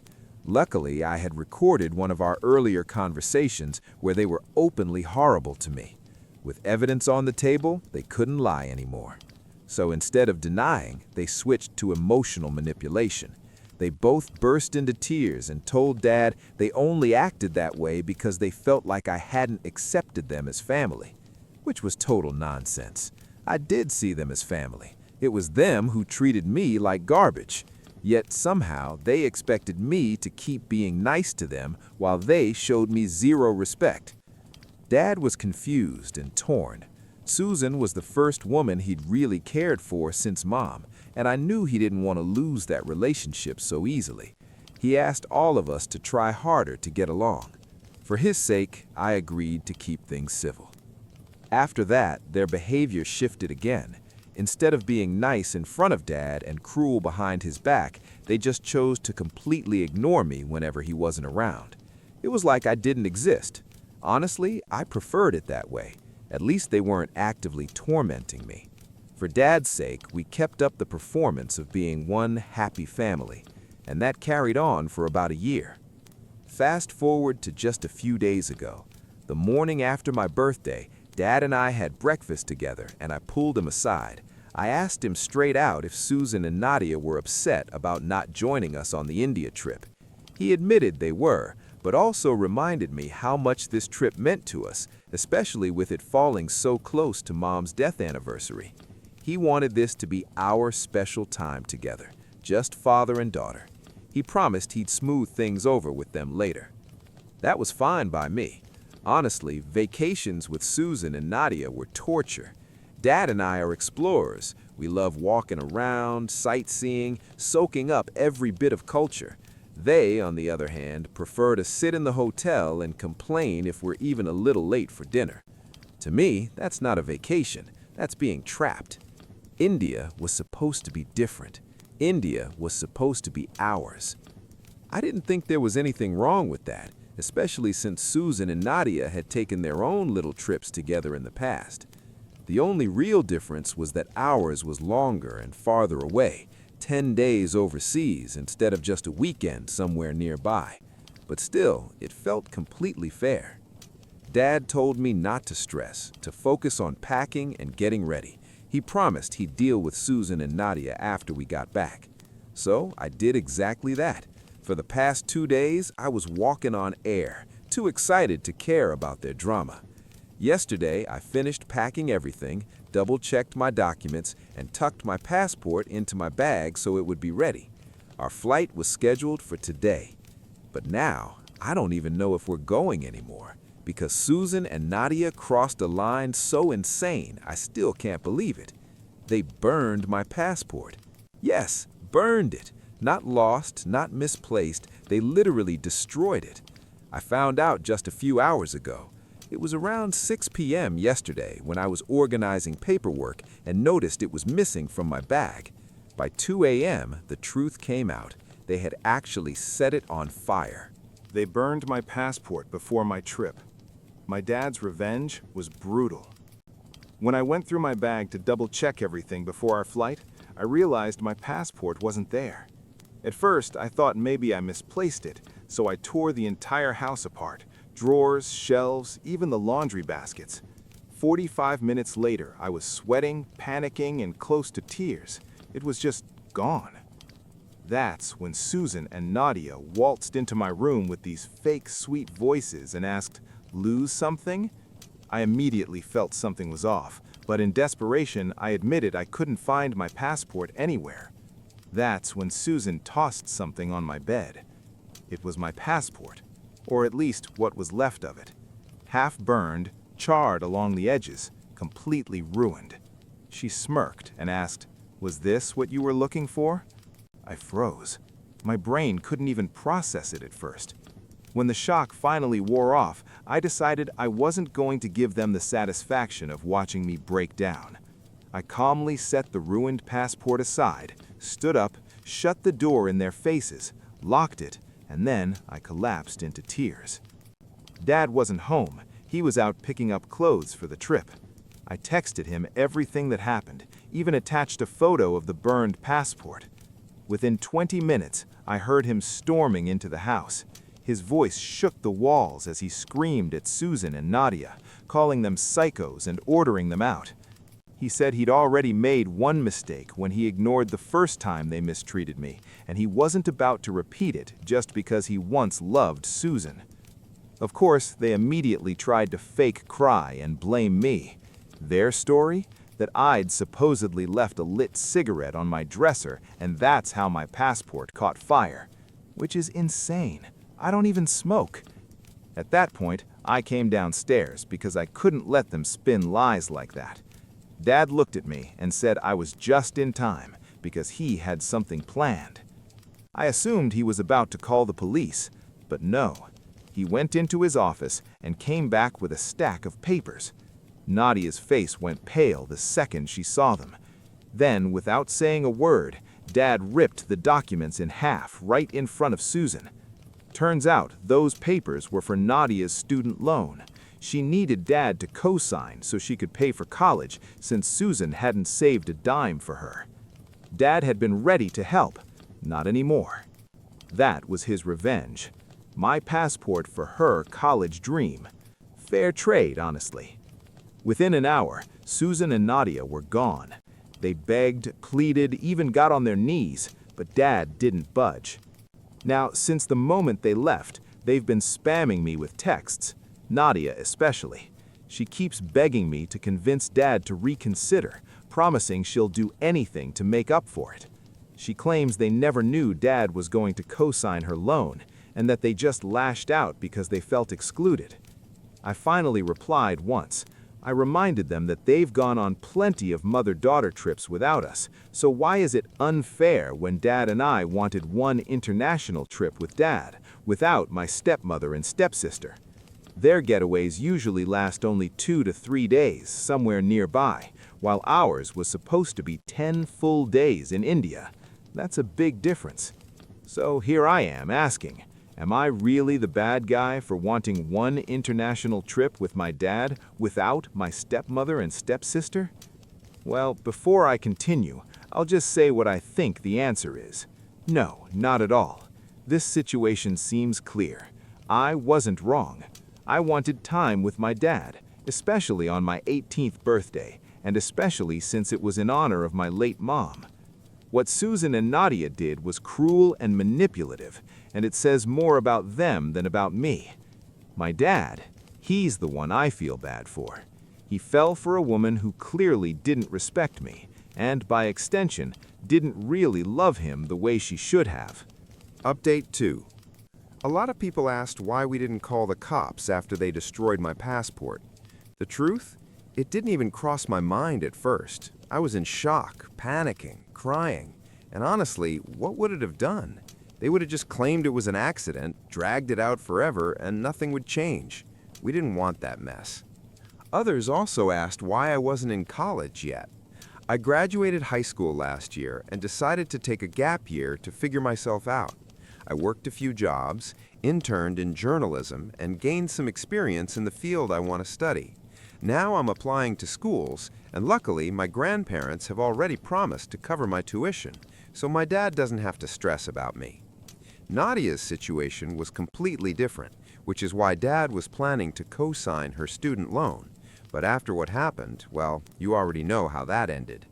As for our trip, today was supposed to be our flight to India. Instead, we stayed home and watched old movies we used to love. It wasn't the same, but honestly, it helped. I finally blocked both Susan and Nadia, and I don't regret it. They don't deserve my sympathy. You were all right. I was only second-guessing myself because I'd been missing my mom and was in a very emotional state. But they betrayed me for no reason, and whatever happens to them now, they absolutely brought on themselves. Update 3. It's been 4 days since my last post, and today Dad came home from work with big news. He filed for divorce. Afterward, we finally had the conversation we'd been avoiding for far too long. He admitted that he'd been selfish. He loved Susan and tried to convince himself it would work out, even when her behavior, and Nadia's, clearly proved otherwise. Instead of trying to repair things with me, they simply shut me out completely. That's not family. That's not love. Dad told me he finally realized he'd been clinging to something toxic and that it was damaging both of us. He deserves better. I deserve better. Maybe he did love her, but it was obvious she didn't love him enough to even tolerate me, and that's not the kind of woman he should spend his life with. Update 3. The reason Susan never truly accepted me was simple. She could never see me as part of her family. Deep down, she probably knew that for Dad, I would always come first, and that neither she nor Nadia could ever replace me. That jealousy and insecurity made her bitter, and eventually it poisoned everything. Dad may never fully understand why their behavior shifted so dramatically, because before the wedding they treated me kindly, but the moment the vows were said, it's like they became different people overnight. Dad admitted he ignored the signs, hoping things would somehow settle, but the damage was already done. He told me he's finished pretending. We're not a happy family, and there's no point acting like one. That same day, after meeting with his lawyer, he filed for divorce. Later, he apologized for everything I'd had to endure because of his choices, and we just hugged. Some might call him a flawed father, but to me, he's the best dad I could ever ask for. Sure, he made mistakes and sometimes thought only of himself, but every mistake was outweighed by 10 good things he did for me. I love him, and I always will. Update 4. A few days later, it became official. Susan was served divorce papers. Dad came home early from work and locked himself in his office. I could hear him shouting into the phone, and it had me worried. Hours later, he finally explained. Susan had called, threatening to ruin him if he went through with the divorce. She promised to spread lies, throw accusations, and destroy his reputation. The first time she caught him off guard at work, but once he was home, he recorded the call. When she realized he had proof, she flipped out, accused him of blackmail, and turned the whole thing into chaos. Dad didn't back down. He told her if she tried to drag his name through the mud, he'd make sure she would regret it. From her voice, he could tell she was shaken.